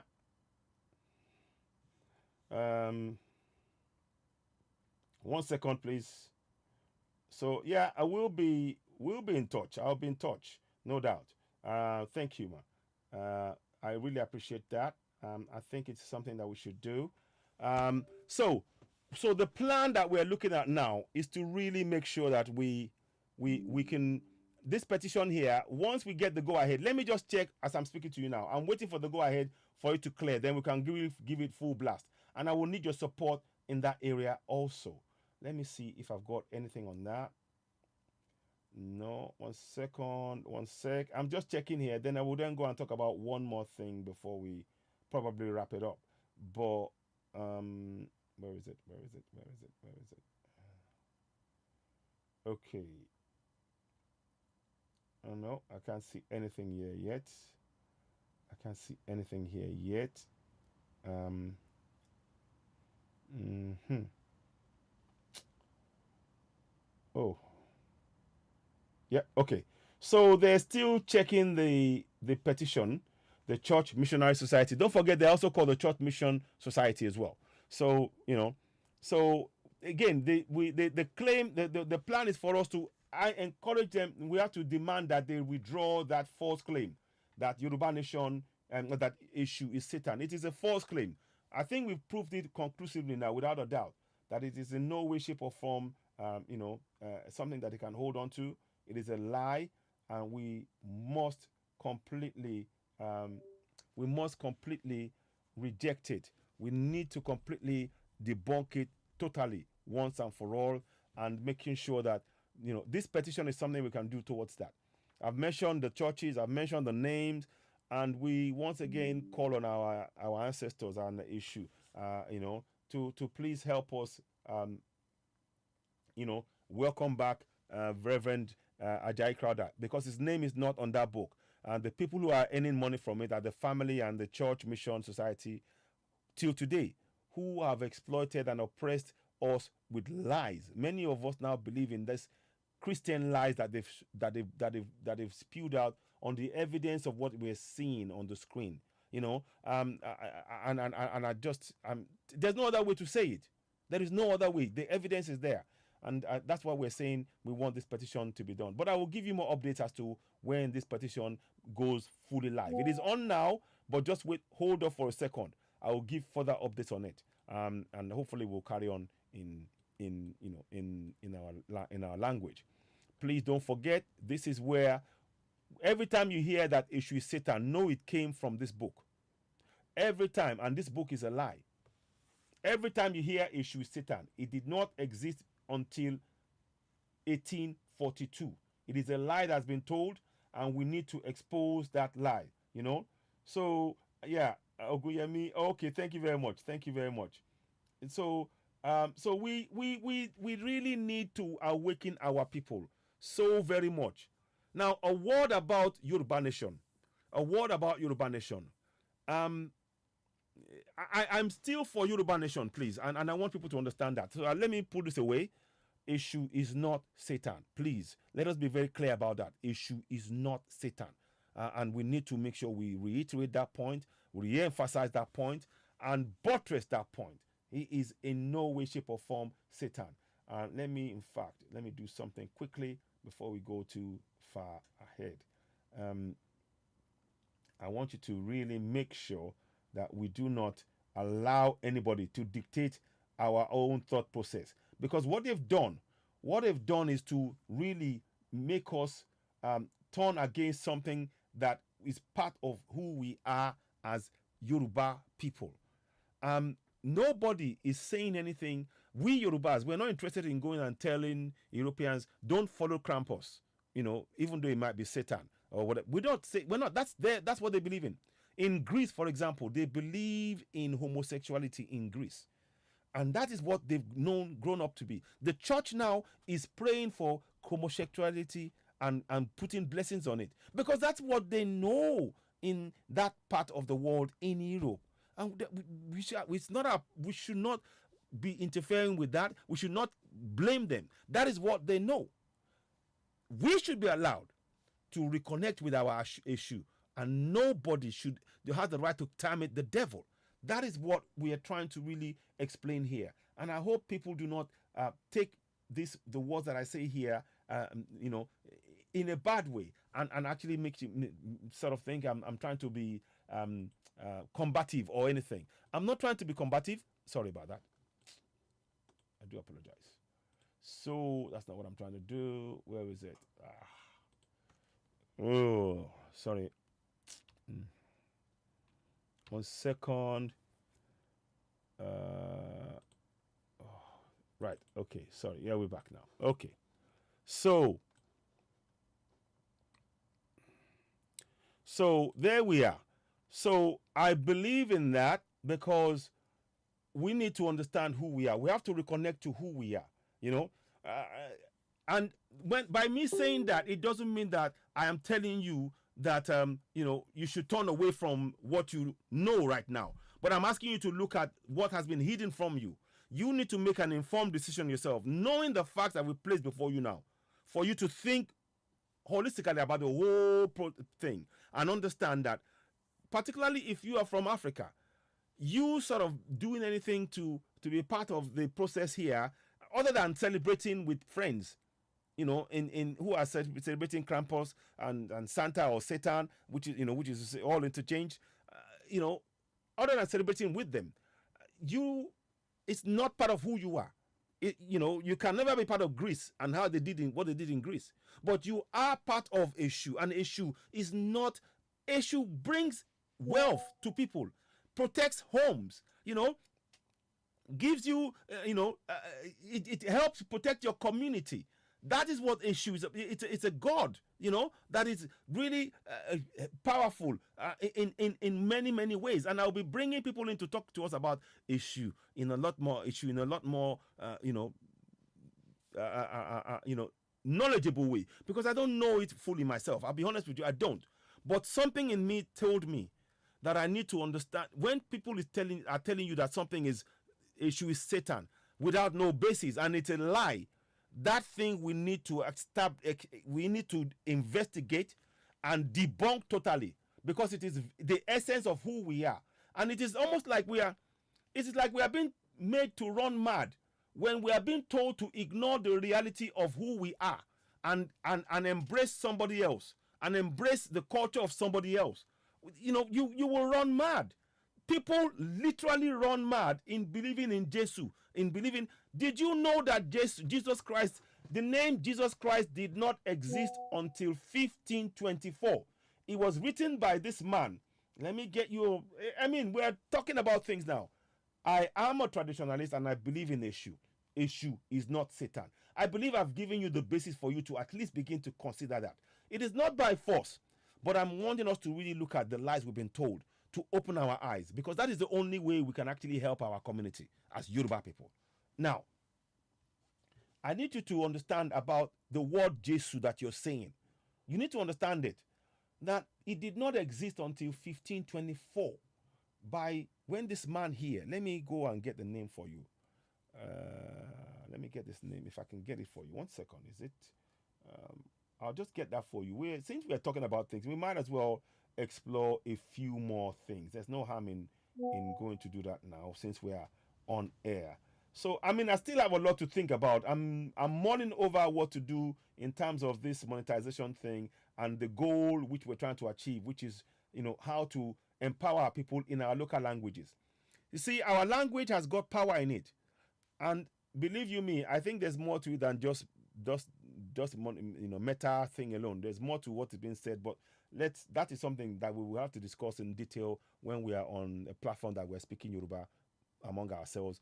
That's why I want you to be on OduduwaTVRadio 2 on YouTube. Please go and subscribe to that. It is pinned under this broadcast as you're watching. Make sure you subscribe. Make sure you share to family and friends. Then we can have proper, meaningful discussions there at length among ourselves in a full and frank manner about what we need to do, about all of those things. Because that is what we really need to explore. We really need to understand that going forward, because the lies that we've been told. Oh, man, we've been told so many lies that we need to really, Now let me show you this now. So when you say Jesus, for example, and I'm not trying to, just understand, please. I'm only trying to enlighten you so that you can look at these things in the proper context. This was done in 1524, and by 1842. 2,200 years after, they came to now do this issue Satan thing. So you need to understand what is being going on here. Let me just go and show you this quickly. Gian Giorgio Trismo. So let me go and get this up for you. Okay, now let's go and get this out. So the word Jesus did not exist, before 1524. It's not me saying it. As a Christian, you need to know these things. Some people are afraid. You see, we need to begin to allow ourselves to question things. We must question things because that's where we learn from. A very good friend of mine said a quote, which I need to really state, and I won't mention the name right now, but I'm going to, in fact, I should have told them I was going live on air now. I'll have to do it the next time. Let me see if I can find, 1 second. 1 second. I want to find you something here.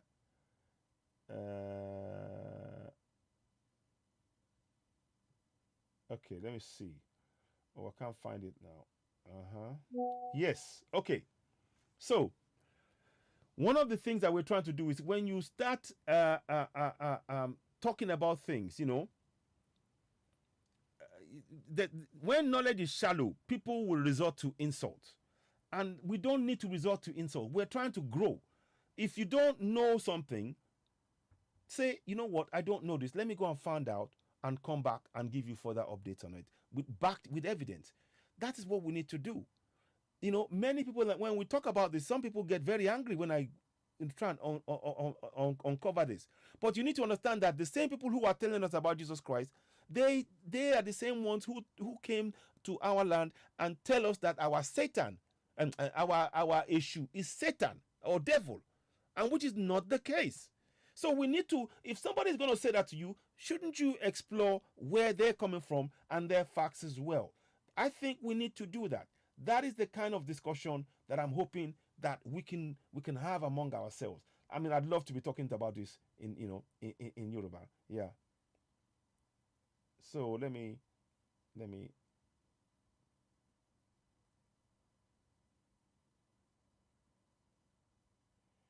Okay, I'll do that. Okay, Ogunyemi Kunle Ashoju, I will see what I can do with that. Yeah, these are good ideas. Thank you very much. I will look at that. Please check if possible. I will do so. Thank you. Bolaniwa, thank you very much for joining. Carl Haim, thank you very much for joining us. We're doing a lot of discussion here. And normally I'd be speaking in Yoruba right now, but I can't. Facebook are limiting the number of people who are seeing the broadcast, and they want me to delete. What do you think? Should I delete all the videos that was there before? Do you support me deleting the videos that we've done thus far? Are you in support of that? Because it's in Yoruba. That's what they're asking me to do as well. I have a big concern with that. I'm not too sure that's something I want to do, but I don't know.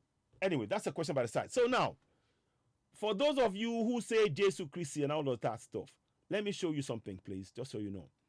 So, the letter J did not come into existence before 1524. This man here, Gian Giorgio Trismo, born 8 July 1478, died 8th of December 1550. Now, in one of the things he did, he was a patrician family Vicenza. He sided with Holy Roman Emperor Maximilian, whose army entered Vicenza 1509 and accompanied members of the Vicentin nobility, including 10 Cecati, Porto families. When Venice reconquered Venice in 12th November 1509, Tristano was punished for his betrayal and sent into exile. He then traveled to Germany, Lombardy, and was pardoned in Venice in 1516. He eventually came under the protection of the Pope, Pope Clement VII, Pope Clement, Pope VIII, Pope, all of these popes. He had advantages of good humanitarian training, studying Greek under Greek. Remember what I talked about the Greece? That is part of their culture. It is not for us to judge. Equally, they mustn't judge us or tell us what to do with our issue. That is what I'm trying to say. Now, under Demetrius Chalconcordius at Milan, philosopher Niccolo and Loncencio at Ferrara, his culture recommended him a humanist, Pope Leo X, who in 1515 sent him to Germany as his nuncio. What's a nuncio? Something. What's that called again? I don't know what that is. Anyway, I'm not going to go to detail. The point I'm trying to make is I'm trying to show you something here. Now, here we go. Listen to this now. In the history of modern European literature, Tristano occupies a prominent place because of his tragedy, published 1524, based on the life of a Carthaginian lady, some Fonista, and inspired by ancient tragedies. It was perhaps the tragedy in early modern times showed deference to the classic rules. It served as an example of European tragedies throughout the 16th century. It was translated into France and was what is the word now?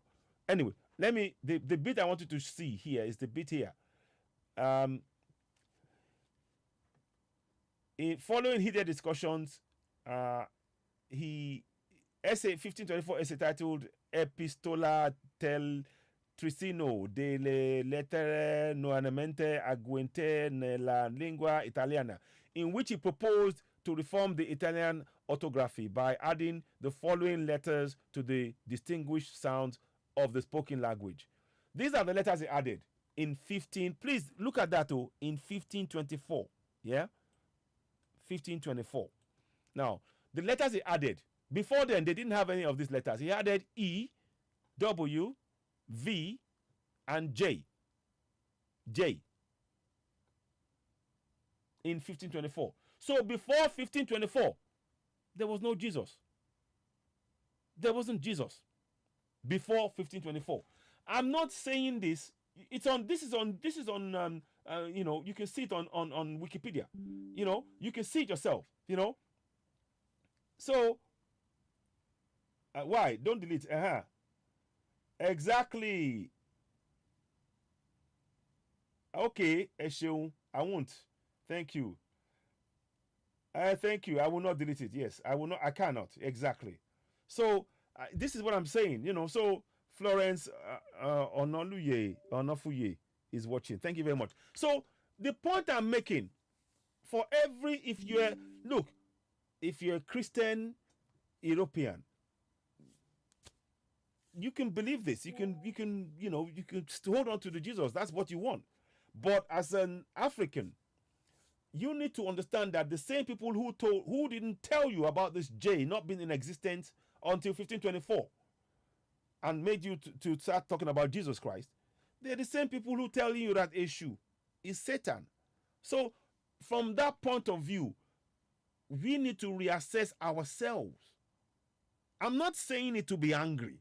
I'm not saying it to be putting down anybody's belief. But we have been led down a false, we've been told massive lies that we can't ignore. That is, today it is impacting our lives, our entire community as I speak.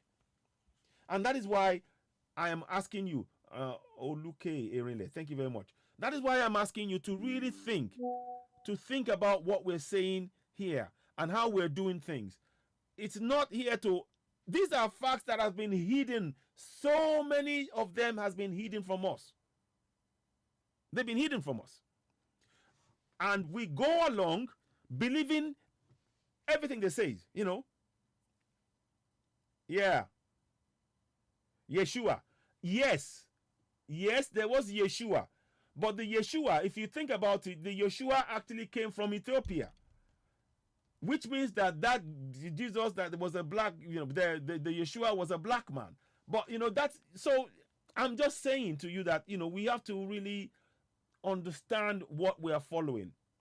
That's what I'm saying. And of course you're right. I wouldn't, but there was no J.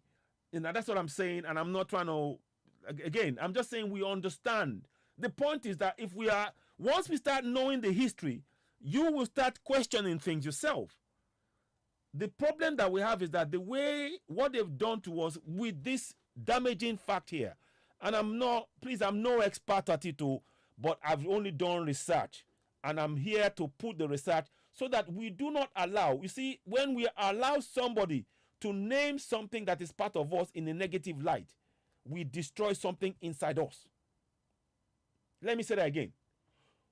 When we allow somebody else or a foreign person, a body, to come and name something that's been part of our ancestors for eons in a negative light, and we accept it, we are destroying ourselves from the inside. And that's what I'm saying. They will never I mean, the Pope just, let me, go. The Pope just said they are going to bless homosexual marriages. He said that. Now, many Africans will go, no way, no way, no way, no way. Because that's what that we see that as wrong.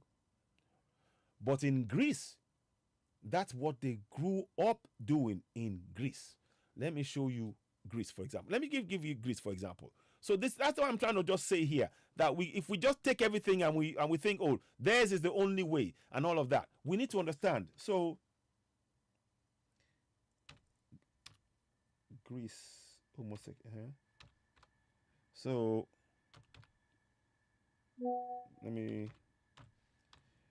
I'm just showing you why it was nothing new in the Pope saying get blessing it, because that's what they know in Greece.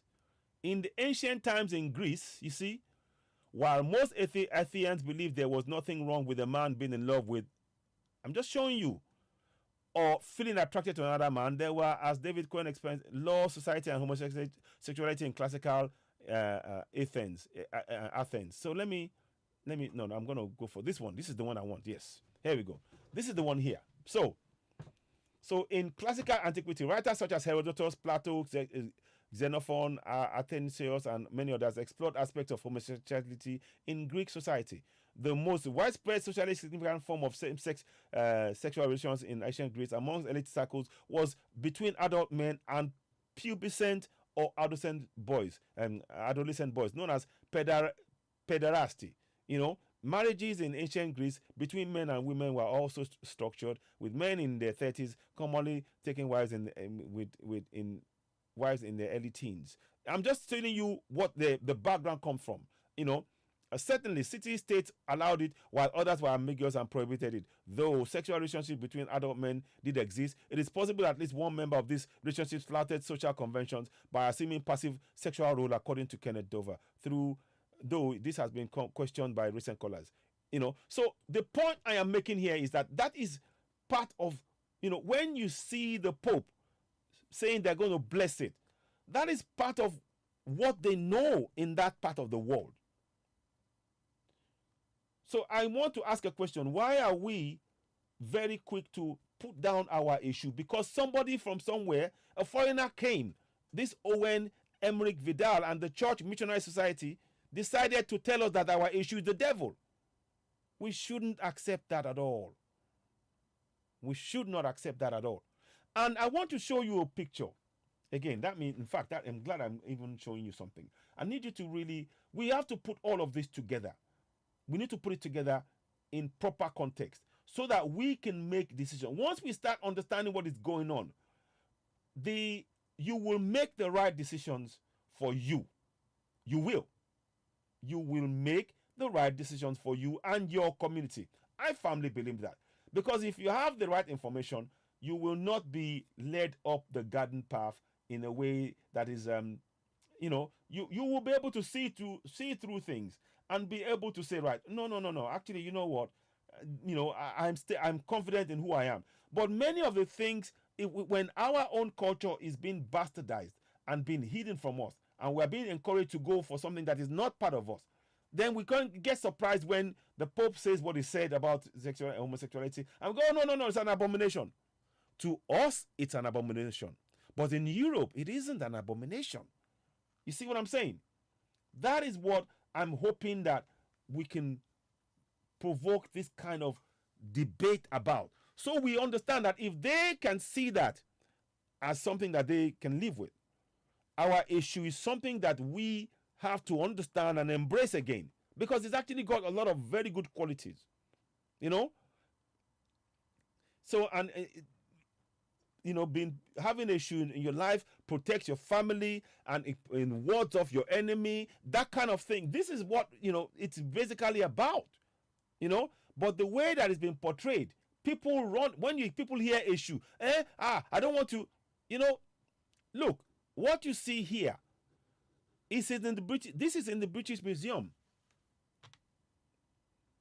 This is in the British Museum. I need you to understand that. That artwork is in the British Museum. And as we understand it, recently in the British Museum, thousands of the artifacts, in fact, maybe at some thousands, have been stolen. You know? Yeah.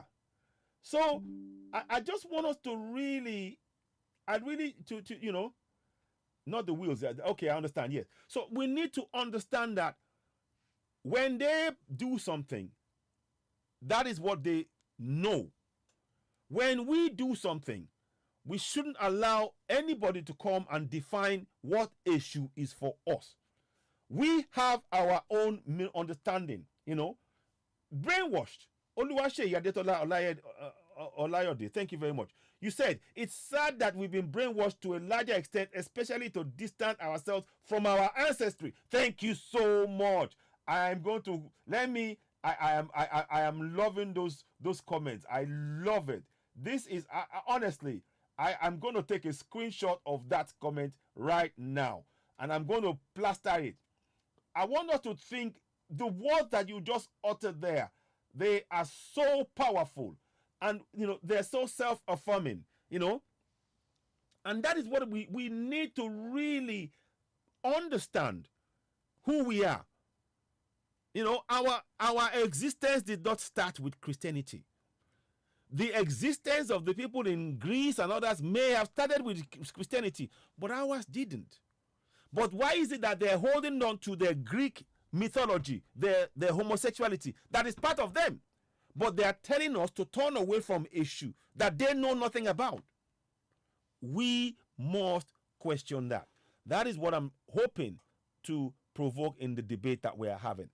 Let me just say that it is very important for us to know as much information about what they are telling us, so that we can make informed decisions. There was a lady and there's a picture I posted in America. A white lady was holding a poster. Issue is not Satan. In fact, I'm going to do better than that. I'm going to share it with you now, because you see, that conditioning, the mental conditioning that we've been placed, we have to dismantle it. We literally, that is the only way forward. If we're going to achieve anything, we have to dismantle that mentality. We've been so conditioned, like my brother said, the words that you said there, I'm so glad I've taken a screenshot. Oluwaseyi Adetola Olayode, it's sad that we've been brainwashed to a larger extent, especially to distance ourselves from our ancestry. Thank you so much. Salute. I salute you. I doff my hat, as they say. I doff my hat, my brother. And that is what we need all of us to do, to check these things out, to question things, and encourage our kids to be inquisitive and say no. So, this is in Arizona. Temple de Ifa Shekudeni, Arizona. Issue is not Satan. And that's been held by a white woman there. If a white person who doesn't fully understand issue is supporting us and saying issue is not Satan, what does that say to us? I'm not arguing. I'm just saying that we need to redefine who we are as people. These churches and things, they've been designed, unfortunately, to keep us in the dark and to keep us from actually connecting to what would actually empower us to free ourselves collectively. We are great people. But the things that have been put in our way to keep us asleep, they are things that are actually draining us of the power source that we need to actually build great nations. And that is why I say that for us to achieve Yoruba nation, if we ignore this central issue, we won't achieve it. We won't achieve Yoruba nation. Of course I want Yoruba nation. And as part of the people who started off Yoruba nation, the drive, doing programs, back-to-back programs on OduduwaTVRadio, the first platform where we sang the Yoruba national anthem. That is actually an anthem for the Afeni Ferries. I didn't know at the time, that we sing that at the beginning of every broadcast, something that all platforms do now. We started it on here because we believed in Yoruba Nation and we wanted us to achieve Yoruba Nation because we knew it was time. We knew the time for us is now to begin to build that. But the problem is our foundation has never been solid. To build Yoruba Nation, we need a solid foundation. And this is where this spiritual work that we need to do starts from. Having a spiritual foundation based on our own ancestral connections. That is the most certain way. I mean, look at what I showed you about Greece. They talk about it as part of who they are because they are comfortable with it. They are not frightened about it. They're not nervous about it. They know it. It's what they grew up with. In our eyes, it may not look right, but in their eyes is what they grew up with. Now, flip that round. Our issue is what many of our ancestors grew up with. But to condition us to hate those things that are part of us, that is a deep self-hate that would affect our psyche collectively. Our community collectively has been attacked psychologically. 60 million. Let me go and get you something here. As I'm saying that, I just remembered something I wanted to show you to back up what I'm saying here. Let me see if I can find this for you. There is something I really want to quickly show you.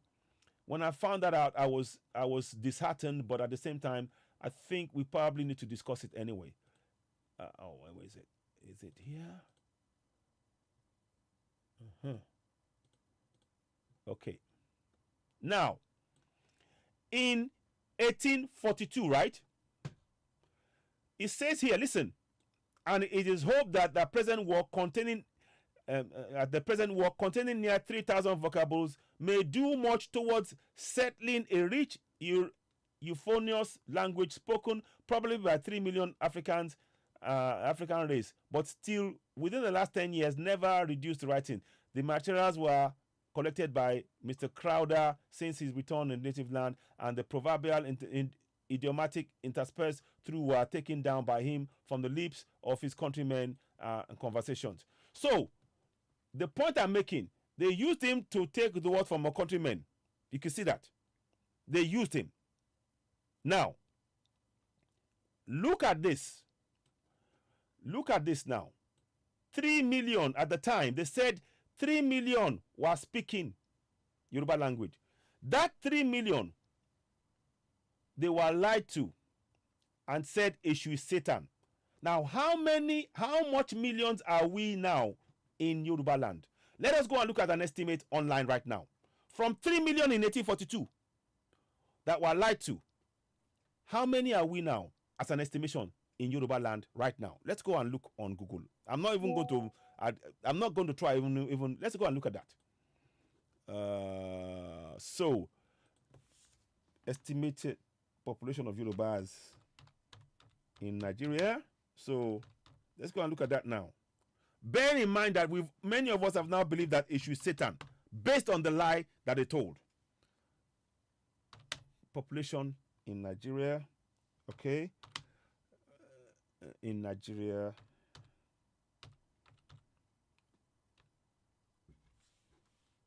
(2023). Okay, let's have a look. No, I'm talking about Nigeria. Population of Yorubas in Nigeria, sorry. Of Yorubas in Nigeria. 1 minute, oh, I'll get it. I don't want to make anything. Okay.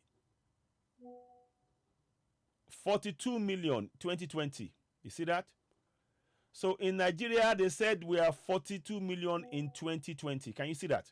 Let me make this here. Sorry, 1 minute. So, will it work? So that's Nigeria there. You see that?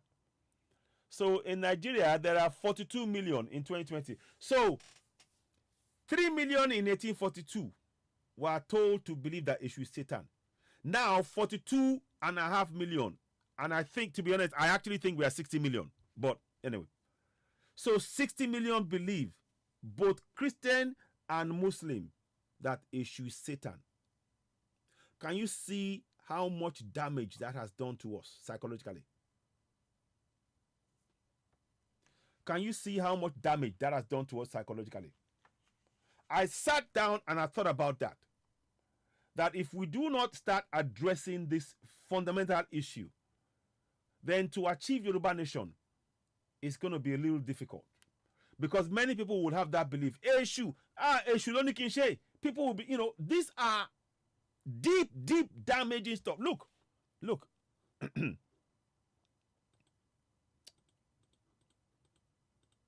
Sorry. So, says here, estimated probably 3 million African race. Back in 1842. Yeah? 42.6. Yeah? Yeah. See that? Yeah, exactly.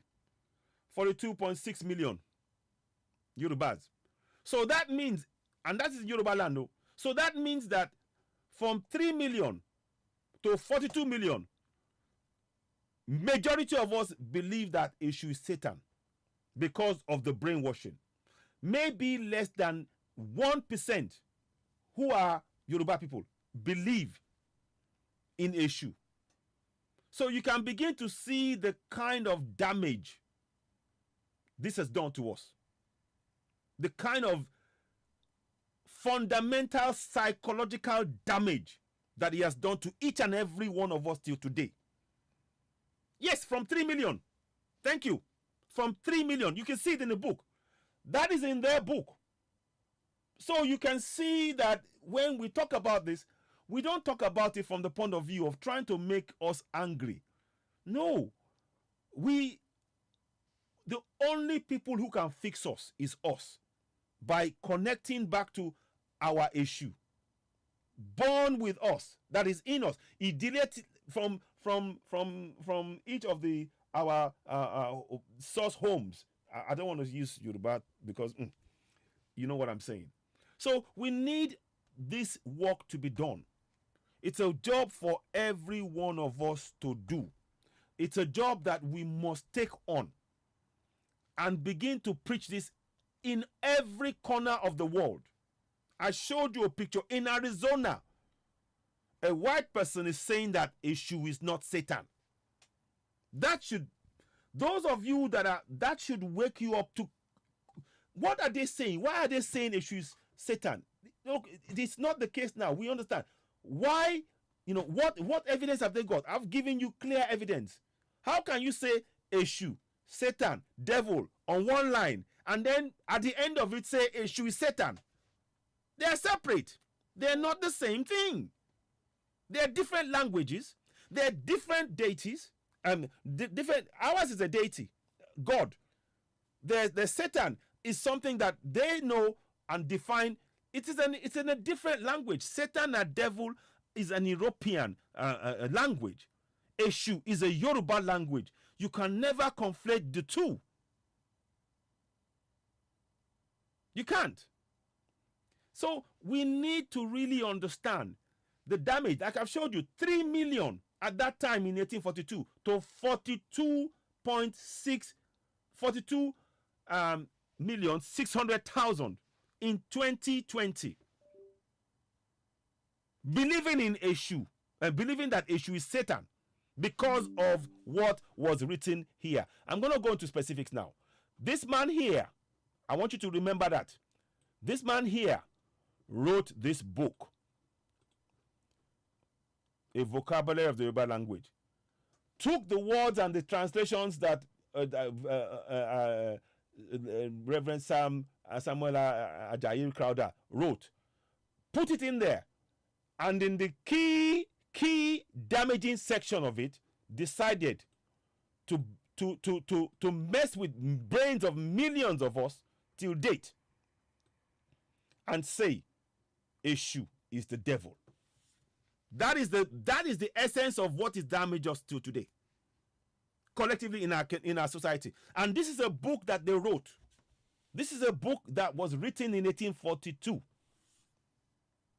But they are still selling that book in Amazon today. Let me see if I can let me quickly do another search on that for you.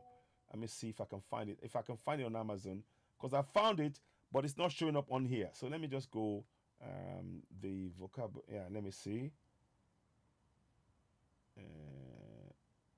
Okay, let me see. The vocabulary of Yoruba language. Let me see. They may not have it anymore because I think but anyway, we have it. Like I said, I have the thing there, vocabulary of Yoruba language. I mean, it is the fact that it is even it's even on sale. It's astonishing, you know, and we got to challenge those kind of things because it is actually, yeah, they've hidden it now. Yeah, it's gone. It is gone. Yeah, it's gone. It is gone. I am so glad I recorded it for you all. I'm so glad you see it on the screen before. Yeah, it is gone now. I think it is gone. I think they have decided to hide it because it is the vocabulary of Yoruba language. But I'm so glad I took a picture and everything else before so you can see it on Amazon and the amount that it was sold for. So it won't be like somebody put it up. I knew this was going to happen, but I thought, let me prepare. So the lie they told here, this lie, it's in. You can see it. You cannot tell us that Eshu is the devil. How? How? You cannot just come out and say to us Eshu. How? What part of it? What does Eshu mean in Yoruba? What does devil mean in English? What does devil mean in Yoruba? Do we have a meaning for devil in Yoruba? They say Satani. It's not the same thing as Eshu. Now, let me show you. The point I'm making here is that the 3 million people has grown into 42 million believing in this lie. That has done serious amount of damage to our mental psyche, myself included. Yes, myself included, because I used to follow Christianity to the letter, to the extent of even damaging oneself. Yes. So this has got serious consequences for all of us.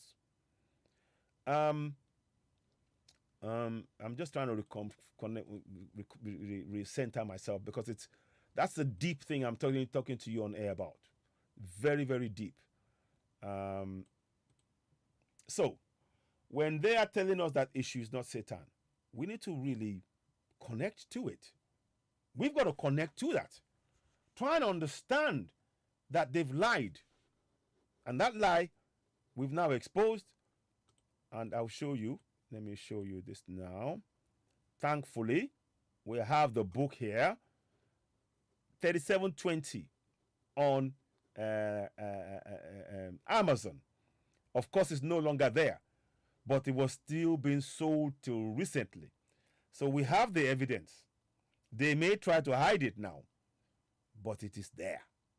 And that is an evidence that we can use when we're going for the drive for a public declaration by the Church Mission Society outside the parliament, with the parliamentarians as well being part of this, to declare that they have no right whatsoever to make a false claim that issue is Satan. Because as you can see, 42 million people from 3 million at the beginning of 1842 have been damaged by this. 42 million. That is what I need us to really think about. And that's not only for Yorubas alone. No. Also, today I found out that the Igbos have suffered the same fate. They call something a shame or something similar to our issue. They've gone through the same process in Igbo land as well. Yes, I found that out today. I didn't know. I was focusing on you. So this is something that this is God, you know, I'm only focusing on Yoruba at the minute. But I found out that the Igbos, they have also had their own belief system and they're close. Don't forget, Igbos and us, we are related in a way. You know, you know, yeah, exactly. So, Tony Atalabi, I am really glad you have woken up and now believe in your ancestors rather than foreign ancestors that don't exist. Thank you very much. Thank you. Yes, stay. And I love, these are comments that I like. These are priceless comments. Honestly, they are truly priceless comments that one has to really, you know, I take it on board strongly. And people, we need to do this among ourselves. In every community, everything that we've been taught now, we need to check. We need to check it. We need to go and relook at it ourselves. This is not a job for those who did the damage to us to fix. It is for us, the people to whom, even as we speak, our ancestors are within us. Yes. As we speak, our ancestors are in our veins. It is not by accident the awakening that is going on now. You know, please, the monetization of this should be the priority. If this can be truly translated, reach people. Yeah. Oh, thank you. Oh, wow. Oh, you really left me in the conundrum now because somebody said don't bother focus, but you make a point there. Ogunyemi, you make a very valid point. That's what I mean. Because we need this work is something I'm prepared to tell you now. The work that are starting now, it's going to be handed to the next generation. It has to be handed to the next generation. We will not complete this work in this generation. I'm talking about 183 years of the lies that issue is Satan.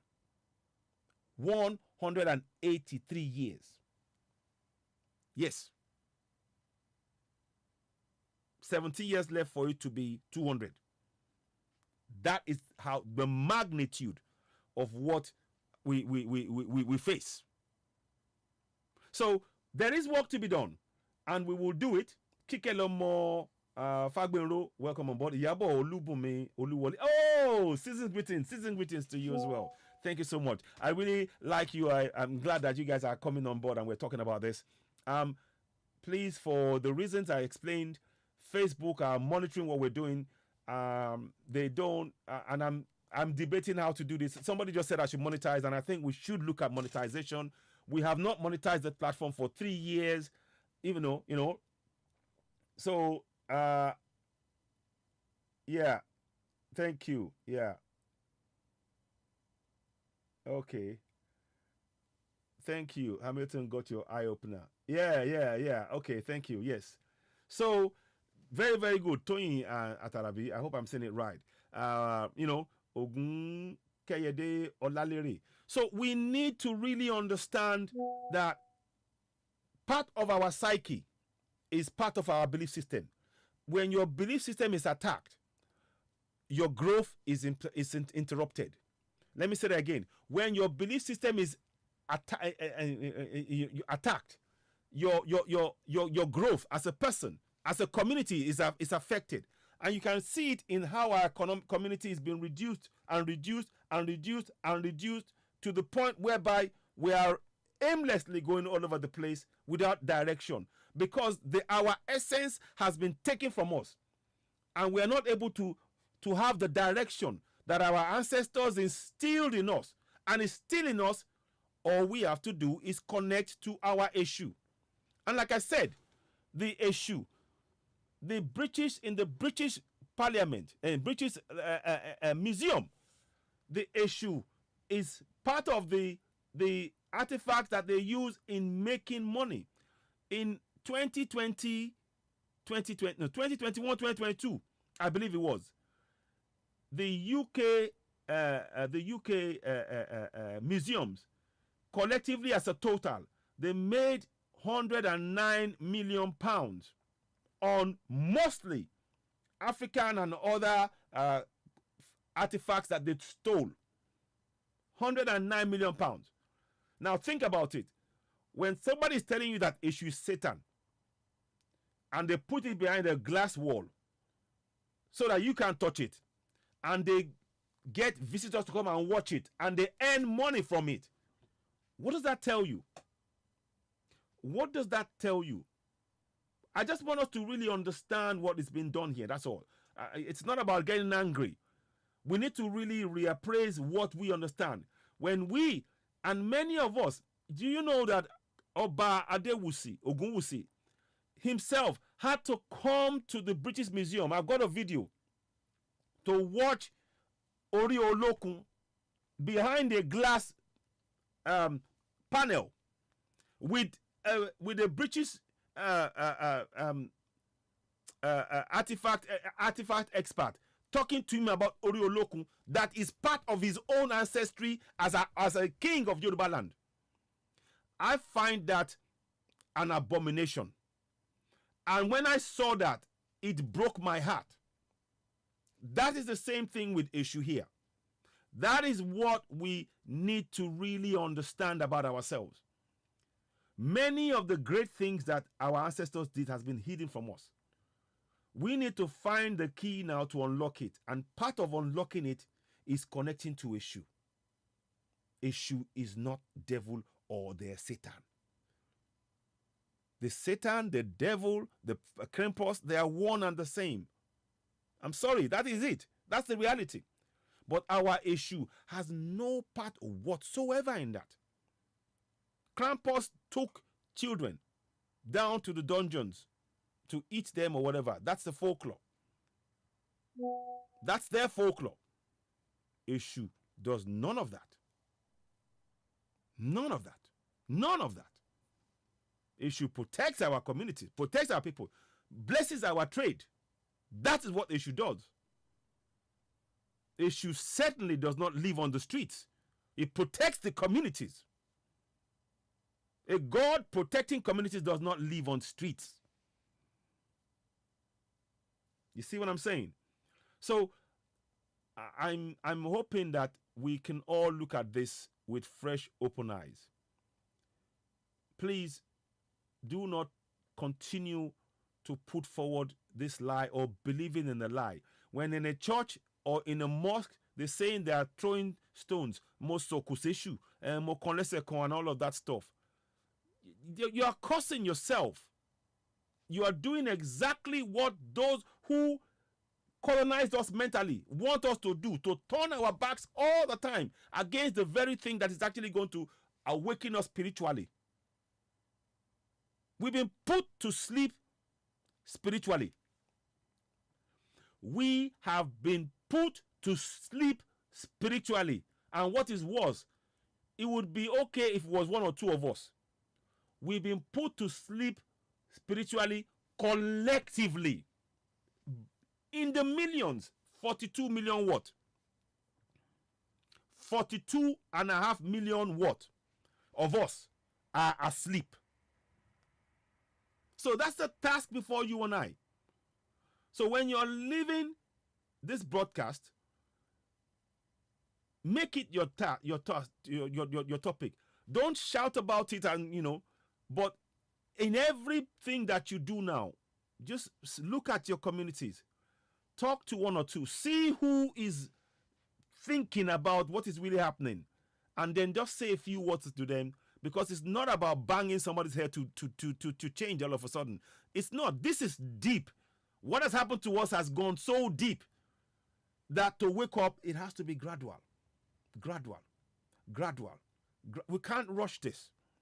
And then when we, believe you me, it is in our DNA, every single one of us, our issue is still waiting for us to connect again. But we need to wake up slowly. And once we wake up, then our community will transform. Because we don't have it. Yes. Tony Lola Atalabi, had we never encountered foreigners as Yorubas, we would have modernized our culture, our way of life, that we would never have been deviated from the right path as Yorubas. We were not given that opportunity because it was interrupted by the stories from the foreigners and made to believe that everything about us is dirty and demonic and irritating. And unfortunately, it has become part of us.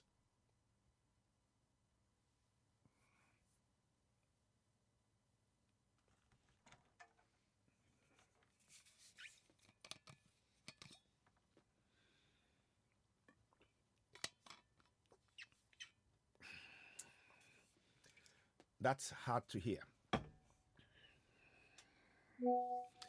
That's very hard to hear, but it is the truth. That is very...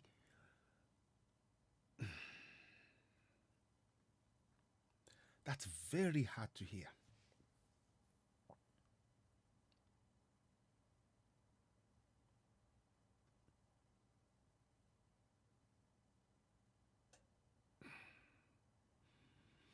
I have to collect myself because when you hear the truth, truth has only one color, truth. When you hear the truth, you can't run from it. That is the truth right there. That is the truth right there. Thank you, my sister. Thank you. I'm crying inside. I'm not going to lie to you. I'm crying inside. But it's the truth. Because unless we really connect to this, we are not individuals like this system has planned us for us to be. We are communities. Ha! Ìyá sí ẹ káàárọ̀ ṣe dáadáa díẹ̀ ńlẹ́ o. Àmọ́ yín kan ẹ má gbàgbé àárín láago mẹ́rin o. Ẹ ṣeun. That's who we are. Community. We raise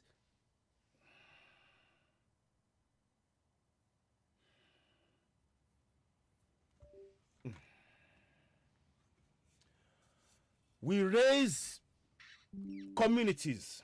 That's what we are. And this has individualized us. What they put before us, this Bible, this has individualized us to make it easier for them to control us. That's the reality. But we are waking up. We are waking up.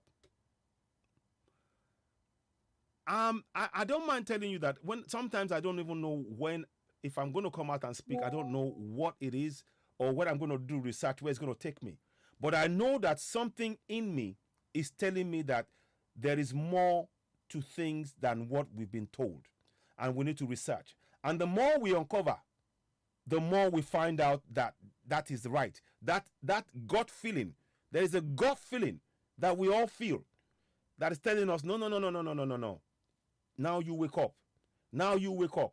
Now you go and check this. And that is what led me to find out about Bishop Adaikrada and the lie they told about him. That's what I found out. How come I found out about Owen Emmerich Vidal that many people would not have heard about? I found out there's a complete book which I have in my possession at the minute, but as the time comes, when the time comes to reveal more about that, we will reveal it. But right now, we need our people to just begin to understand that issue is not Satan, please.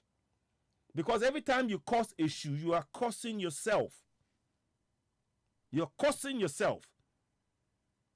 I made it a point. Many people will have seen my broadcast. As I'm saying Merry Christmas, I'm putting issue before it. There's a reason why I'm doing that. I know. Because we need to normalize issue in our lives again. They've made us turn our backs on issue. And the first thing to do is to normalize issue, which is part of us back in our lives on a daily basis. It is not Satan. And there's no apologies. I make no apologies in stating that. I make no apologies in stating that. So that is what I'm hoping. You know, I'm hoping that many of us can connect at this basis. Please don't forget, as you're watching this, click on the subscribe button. Subscribe to Citizen Ewa and OduduwaTVRadio on YouTube and Citizen Ewa as well. Because Facebook now, I now know that every time because I had a discussion with them, I know I'm being monitored, I'm being watched. And because I don't want to, I don't even know how I'm going to do this. I don't want to delete all the videos that are relevant, that we've spoken about things, but we need to work out how to do this. I may have to move it to the other platforms. I'm not too sure, because there's a lot of videos that I just don't think it is. But she too, Omaumi, thank you very much. I appreciate you, and I take your words, your kind words to heart very much. Thank you, Esheun. And Olori Ayodele and Prince Abiodun Adekombi and Ogunyemi Kunle Ashoju, welcome on board. We are doing a lot of deep work here. I'm putting issue on the screen for us not to be afraid of our own ancestors, our own deities, our own God, because that is who we are. That is, these are our irumoles. These are the divinations that are within our souls. These are our orisha that guarded and protected us. As you and I are here, it is because of the work of our orishas and irumoles. It is the work that they did that is allowing that you and I are, despite the efforts of the people who try to turn us away, that we are awakening right now. There is a lot of people waking up, and we will continue and we will not relent. But please, I want us to connect this now to understand. For me, I am clear in my mind that to achieve Yoruba nation, our mindset must be right. Our mindset from inside, we mustn't be led by the lies told to us. What is so amazing is that they have not confirmed any story that makes Eshu the same as Satan and their foreign devil. But the people who believe in this foreign religion still insist on putting Eshu in place of Satan. That is how deep the mental enslavement has gone. Toyin Lola Atarabi, I'm so sorry that my phone is not. I wish I could have the other phone on now to take calls in, but it's not. It's switched off.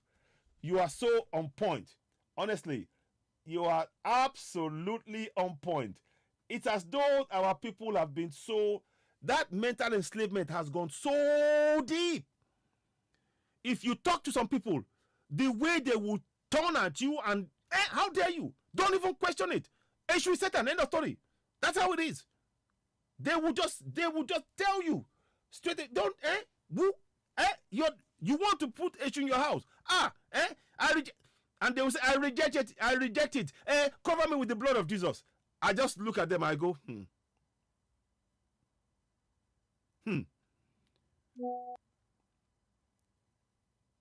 So when we begin to understand, and I don't blame them, I'm not angry at people, I don't get angry when people reject and rebel. It just shows you how deep that mental enslavement has gone. And it shows how long it will take for them to wake up from it slowly. And then when they wake up, they go, yay, yay, yay. Because then suddenly they are coming into consciousness. When the blood of Jesus, I can do nothing. Don't let me laugh.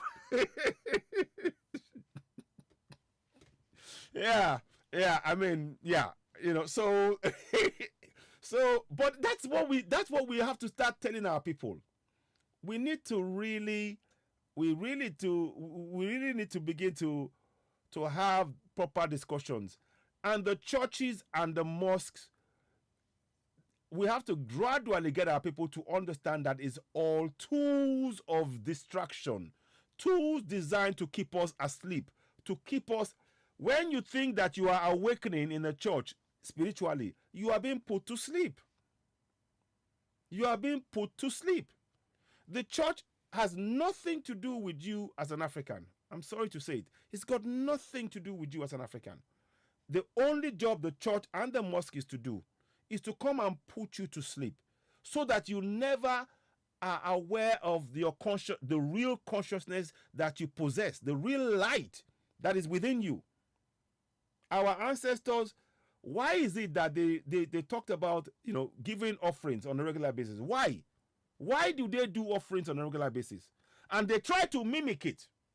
This religion tries to mimic it, but they mimic it to serve the very Satan. They're telling us that Satan is bad.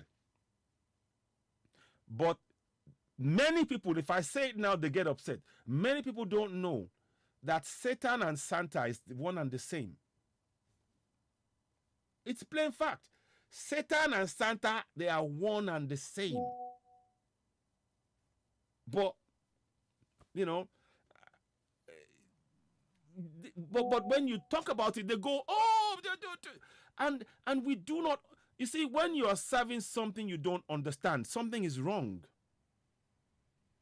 So I'm not, please, when I'm saying this, I am not abusing any religion, but I'm saying for us as Africans, we need to understand and reconnect to who we are. We got our soul, are powerful souls. They are powerful souls. And having that centering from Eshu, that is part of our growing up. How many people now will hear the word Eshu and go, Eshu Neo, Eshu, psychologically, we've been made to fear. By colonials made us fear what is part of us. No.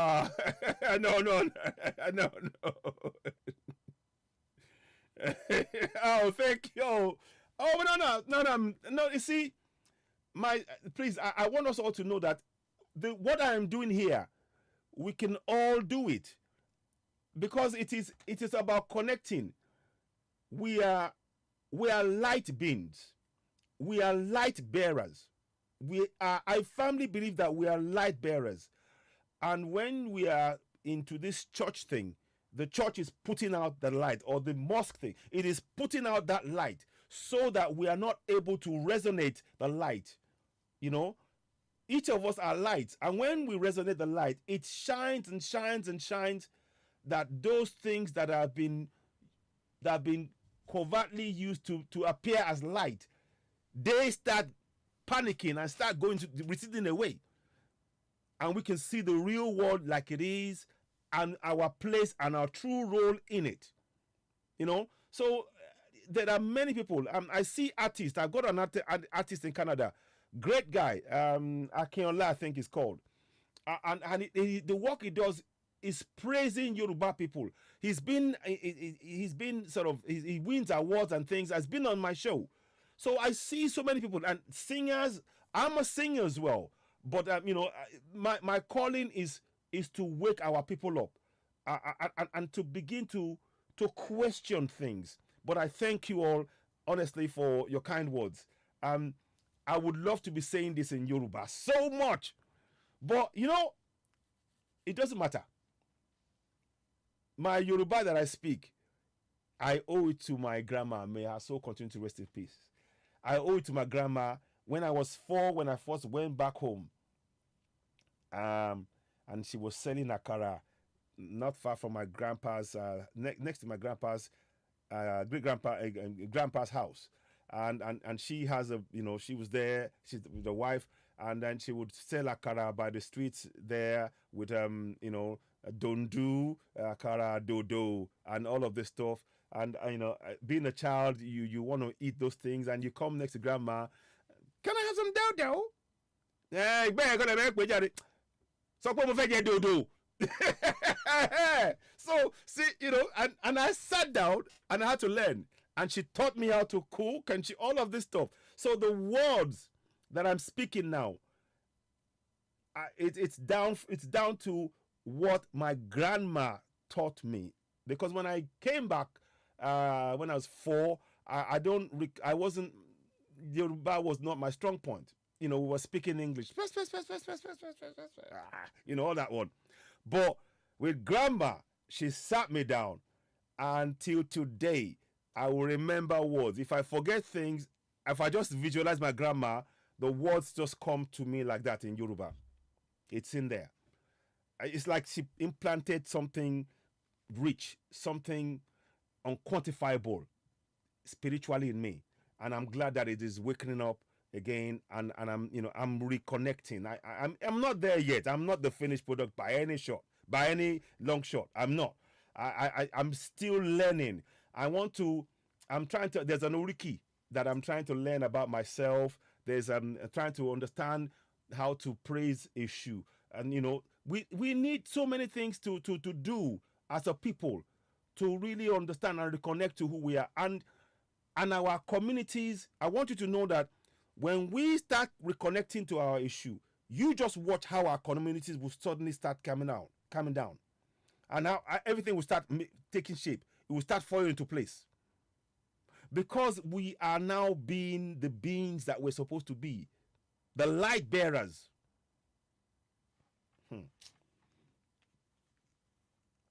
So, yeah, I really want to say for us that in this struggle, the first port of call for us to achieve Yoruba nation, the first port of call must be our spirituality. You may still be practicing your Christianity on one side because it's something that's deep. I understand that. But start researching and understanding issue because it is part of you. Because the Bible will tell you things that you will notice. When you're reading the Bible and you're trying to connect yourself with it, you can't connect. You can't connect. It is not part of you. But when you allow yourself to understand, the issues and how and the meanings and the terms and some words will trigger something in you, and you start slowly your journey to reconnecting back. Each and every one of us must do that. I mean, today, for example, what I was told on Facebook when they said, "Oh, by the way, because we don't know the language, we can't monetize." That, for me, is deeper than that. So, if I'm trying to connect to my people in my language, and you are telling me that no, I have to speak in English, that means that you're cutting the pathway that we're trying to create to rebuild ourselves. I asked the guy, I said, look, so are you saying that I should, my people who are listening, they solely come to listen in our language? Because it enriches your soul. When you hear your language spoken to you, that means that somebody recognizes you are a human being, you are part of this world. But when you are having to go and learn other languages, that means that your worth on this earth is being reduced. Whoa. My people, I think I will probably be bringing this broadcast to an end here. I thank you so very much. It's been a minute. Please don't forget, go and subscribe to us on YouTube. I'm going to try and do a program where we'll call in again.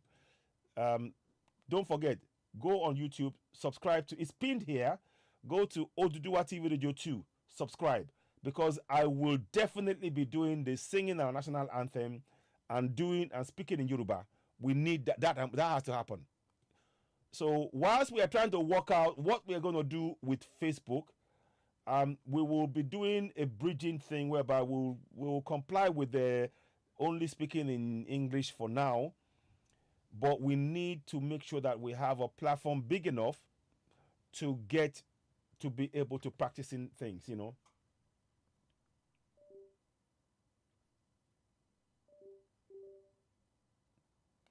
Oh, no, sorry. Oh, my sister, this is Citizen AY here. Sorry, I think you're no Citizen. This is Citizen AY.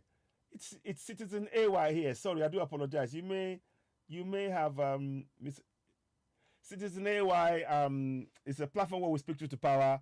But I created the Oduduwa TV Radio. I thought you were talking about when I saw Hamilton. Are you talking about Hamilton 123? David Hamilton 123. That's my good friend. If that's what you're talking about. Okay. Yes. Thank you. So yeah, thank you very much. I do appreciate that. Yeah, I mean, but we do shows together.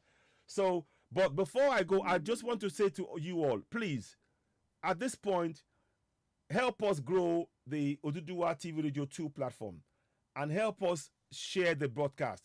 The reason why we're doing that, let me show you quickly whilst I'm on here. If I can show you, I want to quickly show you what we have, how much we have on Facebook. But Facebook, with the laws that they're making now, I don't want to waste time on whatever they're doing on Facebook. I want to make sure that we can continue doing our work uninterrupted. And that means that we need to be able to reach people. So let's do this. So as you are seeing on Facebook now, we have 241,000 followers on Facebook. You can see that. That's 241,000 followers. So each and every one of you who are watching and you love Citizen AY, the platform we spoke to, and Oduduwa TV Radio, subscribe right now. Share this platform broadcast, because right now Facebook are not allowing us to speak freely, to do things that we want to do. We know that they are keeping the numbers down. We know that they are telling us that for them they cannot monetize us because they want to know what we're saying, and they want to be able to translate it, to be able to read it, so that we're not saying something that is against whatever community standards. We're not saying anything against community standards. We're only talking about enlightening our people. We're not here to abuse. We don't, on this platform, you all know it. We only talk about, respect for the elders, Yoruba nation, our unity, our culture. That is it. We're not interested in, spreading rumors and all of that. We don't, there's no quarrels on this platform. I don't think anybody would have had us get involved in any quarrels or tit for tat. That's not what we do. We on this platform come solely to enlighten people. And I would have thought that Facebook would have taken our word at its face value. But hey, they haven't, Oh, no problem. Tony Lola, my sister, Atalabi, no problem at all. So I take no offense, of course. I knew, as soon as you wrote it, I knew but that's okay. That is absolutely fine. And your words are, great words that you said, and it hit home. To be honest, it hit home. I've taken a screenshot. And when something hits home, I acknowledge it. Because we need to, we have to reset how we do things in our community. And we can do this. We can do it, and we must do it for the coming generation. So, yeah. So you can see on the screen as you're watching, we have 241,000 followers on here. You see that? Please share the message. Let it reach more people. And let us really grow this new platform of ours, Oduduwa TV Radio 2. Let us grow it. Because on that platform, we will sing our national anthem. We will speak in Yoruba freely. We will do all of that. And we have a website, OduduwaTVRadio.org. I will be sharing that as well. But I haven't got enough information on it at the minute because I've been so busy with trying to do so many things. But I'm hoping that will be also on ground so that you can see videos on there. We'll be posting videos exclusively in Yoruba. I can guarantee you that. On that website, nothing but Yoruba language will be spoken on the Oduduwa TV Radio website. It is there. We just need to populate it. So that work will go on. And we're trying to build a few things again. But again, it centers back to this idea of our Yoruba nation. To achieve Yoruba nation, it starts from within our community. It starts from within our community. And before, it was good to have the awareness to raise Yoruba nation now. We're free and it was great to do that, and we can still do that to a certain extent. But we have to change tack now. Our people are not benefiting from the resources that are beneath our feet. We cannot ignore the fact that the governants are not doing what they're supposed to do to help the people. So our role, I think, is to begin to empower our people in their local language to know how to hold their governors to account, using their local language to say, no, you are wrong. Within the Constitution, in my language, this is what it says, we can hold you to account, and the Constitution gives me the power to do so. So we need to build from that point of view. Now, when we are doing that, some people seem to think, oh, you've forgotten Yoruba nation. We haven't. Because in doing that, it will get you to the point where the people will decide via a referendum that they want Yoruba nation, because they will instruct the elected officials to go to the National Assembly and table a motion for referendum for the whole country, so that everybody can have a right to decide, do we want to be in Nigeria or not? And at that point, Yoruba nation will emerge. So that's the plan going forward. But to just say, I want Yoruba nation now, I want Yoruba, without a plan in place, we can't achieve it. And we can't kid ourselves. So when you see me talk about Yoruba nation in a slightly different way, it is always with me. Yoruba nation is always with me. Always. In everything I do. 24/7. Night and day. This is with me. It is with me. There is not one day I get up that I'm thinking, okay, how can we do this to awaken our people? How can we empower people in, to know that there is a pathway here to achieve Yoruba nation?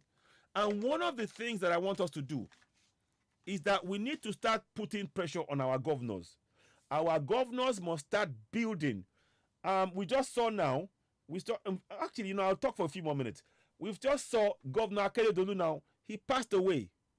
May his soul rest in peace. He passed away in Germany, on the operation table in Germany. The sad thing is, one, he did not use our local medications because of the brainwashing we've gone through.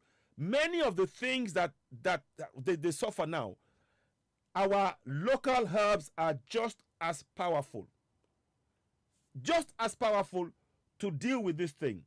But when you say that now, there was a lady that I showed the video of. She said that colonialism has actually interfered in our natural herbs. These are things that we need to look at. So, the governor dying on the operation table in Germany is an indictment on our system of government, because he should have had operations and things like that done in hospital in Ondo State. Think of the amount of journey he had to fly on a plane, and then he got to be pushed on a car before getting to the hospital. All of that alone, we don't need that. If we invest in our hospitals in Lagos, in Yoruba land, I put it to everybody now. Part of our struggle for Yoruba nation must be start getting our governors in all the 6 states to work in unison. If they're going to build hospitals in all 6 states. If they're going to build roads, connecting roads for all 6 states. If they're going to build the ports benefiting all 6 states. So we are preparing for Yoruba nation. We are preparing for the time when we now say we're going for Yoruba nation. We have the infrastructure in place to build Yoruba nation. It's not about one person doing and one. No. It's about all of us working together. So the idea of Yoruba nation is now something that has to be in the communities, talking about it on a daily basis. So the line between, I'm for Yoruba nation and development is blurred, because the development will ultimately benefit Yoruba nation. That is what we need, that kind of thinking. So please, when you hear me talk, some people get upset. They say, is this guy's no longer for Yoruba nation? No. Look, if you wake me up, I always wait. I'm thinking, is it here? As in Yoruba nation. Is it here? Because that's what my soul is craving for. My soul is craving for Yoruba nation. Not for me, by the way. For the coming generation. So that we have our kids growing up in a community where Omoluabi is once again the overriding ethos of the community. Omoluabi, when you wake up, they're prostrating for your mom and your dad, and you're taking care of your brothers and sisters, and your community takes care of you, and all the communities. I envisage a Yoruba land where we can return to the days when you left your front door unlocked. That's what I want. That is how real my Yoruba nation is. That is how real it is for me. So I hope in me saying this tonight, people will understand that if I'm not shouting Yoruba nation, there are different ways of doing things. I'm going in a different way. Please, by the way, if you haven't gone to www.citizenay.org, go there. Let me quickly show you as we're talking now. Let me just show you. You can go and look at the Yoruba Constitution in Yoruba on there. Let me just quickly go www.citizenay.org. I want to show you. So I don't just talk. I wouldn't, if I don't do something, I won't talk about it. So you're going to go to this place. Let me just quickly do this. You're going to go here and you're going to go to the way it says it will fee 1999 Yoruba. I'm just briefly going to show you. So you can see on the screen, that's the Constitution in Yoruba that I've translated. And you can peruse and read it yourself in your language. The point of this is that we are trying to empower our people to know the laws they're governed by in their own language. But on top of doing this, the plan was not only to have this like this, but to have voices on voice recordings on in WhatsApp groups and CDs where possible, and to have pamphlets with particular keywords. For example, this one here, I'm not going to say it out because it's in Yoruba, and like I said, I'm now loath to say much because we know what Facebook does. So because they don't want me to speak in Yoruba at all. Put it that way, simple. They don't. So these kind of things now you could read. You could read that in Yoruba. These are all in Yoruba. That's all in Yoruba language. So I'm just showing you. So it's on there as a website. So there is a lot of work that has been done, and I've translated it up to section 53, but I have not done much further, and I will go and do more, and I will post it on there. And it may well be that I'm interchanging between Citizen AY and OduduwaTVRadio, the website as well. But the website on OduduwaTVRadio will also have this as well. I'm going to put this, I'll endeavor to put this also on there because it's in Yoruba, so it makes better sense. But all of this is time, effort, money, to build all of that. And that is why having that monetization side of it functioning, certainly on YouTube, would free my focus to just go, okay, we need to do this for this in this community. How do we go about doing that? What team of people do we need? That kind of thing, and we can have real impact on the ground. And in so doing, we can have meaningful discussion with people in government as well, because we are not the government. To be honest with you, the government should be the ones doing the work we're doing here, but they're not doing it. So when I talk about Yoruba Nation, I'm talking about it from a different point of view. The work that we need to do is no longer among. We've done that work. The work of me and you talking about it like this. We can talk. But is it going to have impact? No. What will have an impact now is how to make sure that every community feels the impact of the practicality of knowing their constitution in their language and knowing how to use it. That is the work we need to do now in every community. That way the community can begin to take control of its own future itself, slowly but surely. So that is the work that is to go on. But underneath that is the work of the issue, and the issue is not Satan. That work must go on because the mind of our people have been corrupted, totally destroyed, and we need to rebuild that as well. So it's going to be a bit of push and pull, a bit of push and pull, push and pull, to try and get it together so that it all then becomes one. Then we can go forward. It's not going to be, and we might have to fine tune. There will be fine tuning in between. You have to fine tune it. So that's the work we need to do. So this is very, very important. Those of you who are watching, please, don't forget www.citizenay.org. You can see it there in Yoruba, and you can share that. That particular line is of immense importance because our market women need to know their rights in their language to begin to hold those they elect into office to account. The fear, you see, when they say issue is Satan, they've put fear in our minds. The same fear they've put in the minds of our people when it comes to our governance.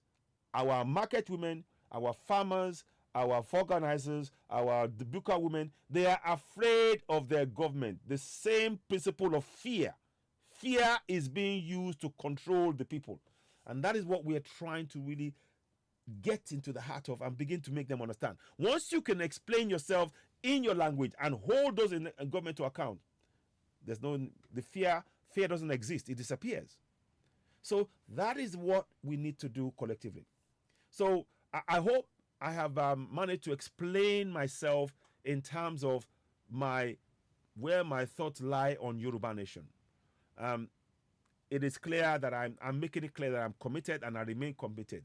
But it's the way in which we achieve it is going to be slightly different. It's not just about flag waving anymore now.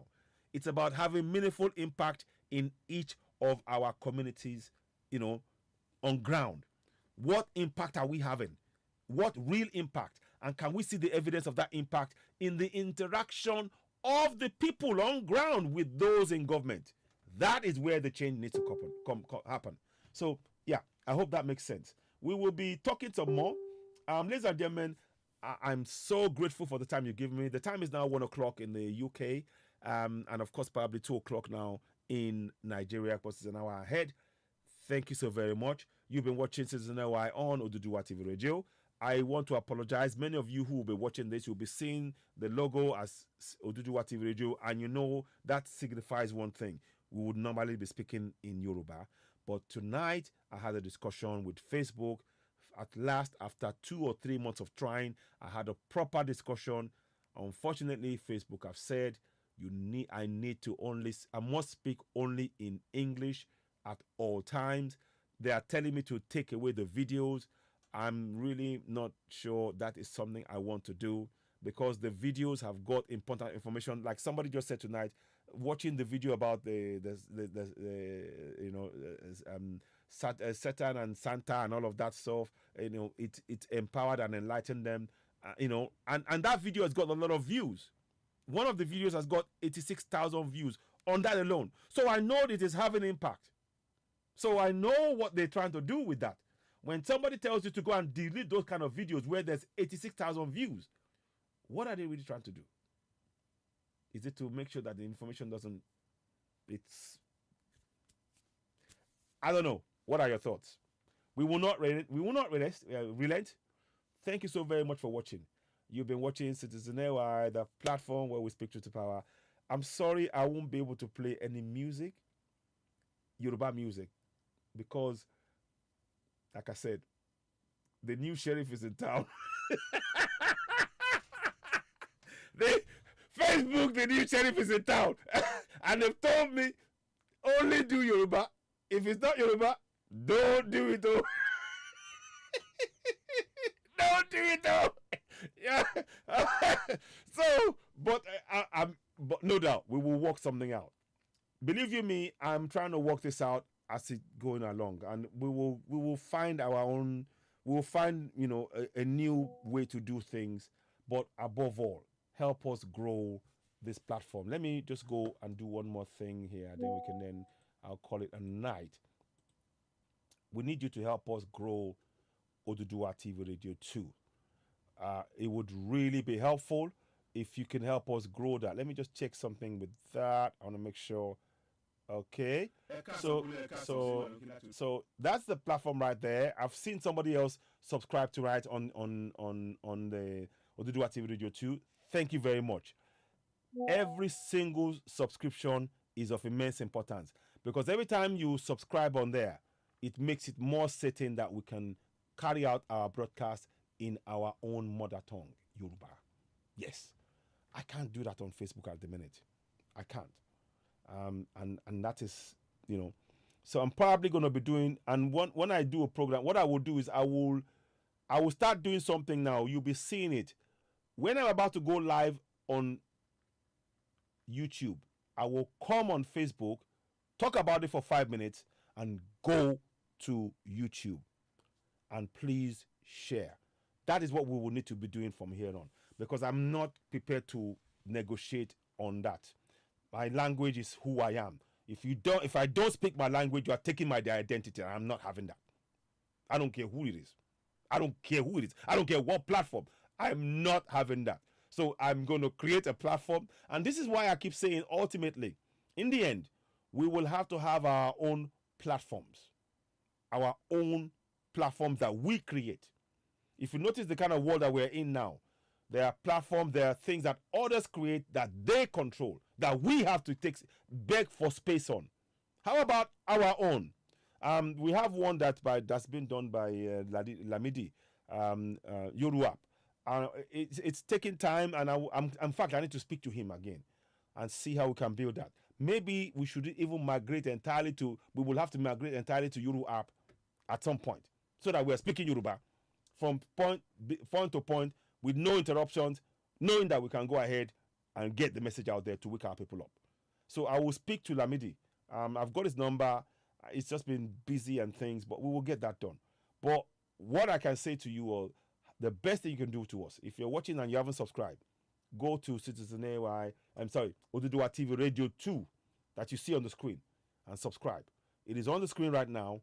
As one person has subscribed, thank you to the new subscriber. We appreciate you on YouTube, because you're giving us more chance to be able to now carry out our broadcast on that platform to such an extent that we can speak our Yoruba without with freedom and not have any reservations. Right now, there are reservations for us to speak in our language on Facebook because of the explicit request, demand, in fact, instruction from Facebook that only English. That's what it said. Yeah.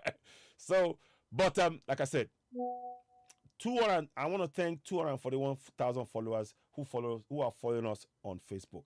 But the best way you can help us now is to migrate with us also onto YouTube, onto this platform. And that would really make a difference. If a huge chunk of the people who are on Facebook right now joins us on YouTube, then we can carry on with our broadcast confidently in Yoruba language. And we need to do that. So please share, and share. Emmanuel Ayobami Kilanko, thank you very much. Yima Umbogudu. Oh, my brother, been a while. Thank you very much. John Ihibu, my brother, thank you very much. Welcome on board for joining us. Adewale Oluwa Damilare, thank you very much. Ijalara Kilam Kitoboro. I think, I'm not quite sure. Yeah. So, but anyway, so for now, for reasons as I stated before, I will not be singing our Yoruba national anthem tonight, because anytime I do anything in Yoruba, it's frowned upon by Facebook. In terms of monetization, and I'm not too sure if I'm going to do that, but at this point in time, to be honest, it's a body blow. When I had that discussion tonight, and I sat down and I came off the chat, I was a bit in a haze. I was like, so you mean, so for 3 years of not getting the monetization because I'm speaking my language, that has been, and they keep saying, oh, they will do something, and I don't think they're going to do it in Yoruba. I don't think they have any intentions, to be honest with you. I don't think so. So it's not something to wait for. So this is very important that we now migrate to OduduwaTVRadio 2 on YouTube and populate that platform as much as possible. Those of you watching tonight, please endeavor. There's 10 of you that is watching right now. If 10 of you go on there, that's 10 more. And then if you tell 10 more people, that's another 10 more. And before we know it, this can grow. So I'm going to spend more time on here. I'll be doing broadcasts on YouTube now, on this platform particularly. And I'll be doing live, little pics and things on there, regularly, to begin to build that up as well, so that we have that option. We are not going to be controlled about how we communicate our people. Our people want to hear information in their language. You see, your language is your life, it's your identity. If you can't speak your language, then you're nobody. You're nobody. And you must speak your language. We need that language. So finally, thank you so very much. I'm so grateful for your time. I wish you all. I'm going to try and maybe come back again tomorrow, but if we don't, I, I pray for us all to see in the new year hale and hearty and full of optimism and all the blessings from Ishu, our God, to bless us. Yes, and of course those who want Christianity, yes, we also wish you that as well. But for me, I'm going to put Issue first and foremost in my heart because it is part of who I am and I'm embracing it. I'm embracing that.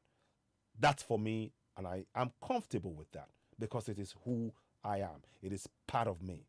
So now I'm trying to learn more in terms of what issue, how I'm going to, to sing the praises of issue, how I'm going to welcome it into what we're doing, my everyday life, my part of my essence of what it means as being Yoruba. It's been missing in it, and it has a role to play in that. It has a role. So that's for me, and I hope in time many others will find that pathway that will lead them to issue and embrace issue, because the pathway that's pushing us away is actually keeping us in darkness.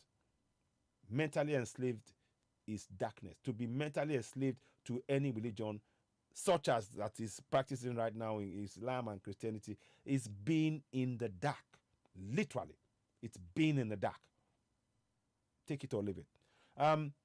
Thank you so very much, ladies and gentlemen. You've been watching Citizen AY, the platform where we speak truth to power. Once again, apologies for only speaking in English today. Facebook have given an insistence, a demand that I speak in English, not speaking I can only speak in English. Not no singing in other language. It has to be English only. All my broadcasts. I'm probably sticking with that. Am I going to delete the videos on there? Probably not. I don't think I want to do that because it is, the information is powerful enough. It's evidenced by the fact that 241,000 people are seeing the broadcast, and for them to want for that to go down, nah, I'm not too sure. I don't think I'm going to do that. But one thing I will do is I'll ask you all, I urge you all, go to OduduwaTVRadio 2 on YouTube. Subscribe. Please. Flood that place. Out of 241,000 people that's on here, a huge chunk of you, go there today, tonight. Share this broadcast 100 times each. Subscribe on there.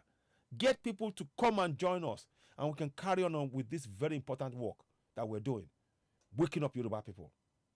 It requires commitment from us all. Believe you me, I may be disabled physically, but mentally I am sharp, I'm ready, and the ancestors are with me, and they will get me through even the disability of the back thing that I had, to carry on. To carry on. Because the task must be done for the coming generation. It must be done. We've all been put to sleep for so long. From 3 million being told to fear to say issue Satan to 42.5 million. That's not right. That's not right. And we mustn't accept it. The task is for all of us to join hands and wake our people up. Issue is not Satan. And when that petition comes, join us in sharing it, make it go viral, make it as many people as possible. We will require, once they give the go-ahead for that petition, we will require 100,000 signatures so that it becomes tabled. It will be tabled at the Parliament of the UK. I'm hoping that they will grant it. They will review it quickly and we'll get the result so we can really go forward with it and give you updates, because they have to, in the front of that parliament where the church is also member of that parliament, they will have to publicly declare and state that issue is not Satan, and they have to apologize for linking issue to Satan. We need that to happen. We need that to happen. So that's a lot of work for us all to look at. We need that to happen. So thank you so much. You've been watching Season AY, the platform where we speak truth to power. I'll be back later on. Please do share this broadcast. Don't forget, subscribe to Oduduwa TV Radio 2. Help us grow that platform. We need it growing so that we can carry on our broadcast exclusively in Yoruba language. That is our language. Without your language, you have no identity, you have no culture, you have no future. Without your language, you have no identity, you have no culture, you have no future. Our language is all. All, all, all.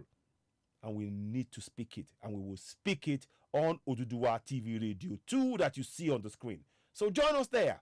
Subscribe. Hit the notification button. Give us a thumbs up. Populate that place. From the 241,000 followers on Facebook. Please, do me that favor. Help us grow this platform. Populate it. Let's get to 1,000 subscribers tomorrow, for example. Let's task ourselves with that task. Let's get to 1,000 subscribers on there tomorrow. 1,000 subscribers, and we can then build from there, because we need this kind of platform. We are willing to do this for the people, to work together. Help us do this. I thank you once again. Thank you for watching. Do apologize. I will not be speaking in my usual fluent, ebullient, resonating Yoruba and in all excitement. When I'm speaking Yoruba, I'm motivated. I'm committed. It's in here. I'm speaking from here. It's coming from inside, because my ancestors are speaking through me. I'm doing it here, but it's got a different. It doesn't hit the same fully. It's almost there. And there are certain things that I cannot necessarily state or emphasize in English as I would in Yoruba. So please help us. Subscribe to Season AY on YouTube. I keep saying that because I've got the other platform in English there. That's another issue again. But this one, Oduduwa TV Radio 2. Because they said we have to speak in English on Facebook, we need that one to be up and running on YouTube, so that we just go straight into Yoruba. I want to be playing my song. As I'm talking to you now, I'm hearing me play the song, our closing song again. I don't want to, as I'm going, because we'll do that, and I miss it. I'm like, it's like somebody. I'm not wearing a shirt without doing those songs. I haven't put my shirt on. Now I'm going to go off. I've not put my shoes on. So something is missing. It has to come back on Oduduwa TV Radio 2. Please help us achieve that. We will be truly grateful and appreciative if you can help us grow that platform. Share the broadcast to as many people as you can. Thank you so much. You've been watching Season AY, the platform where we speak truth to power. I bid you Happy New Year in advance, and may all good things come your way. Yours and your family, friends, and of course, may Eshu bless us all. Ashe, Otiribe, Ashe, Ashe, Ashe, Ashe. Thank you, and bye for now. Bye for now.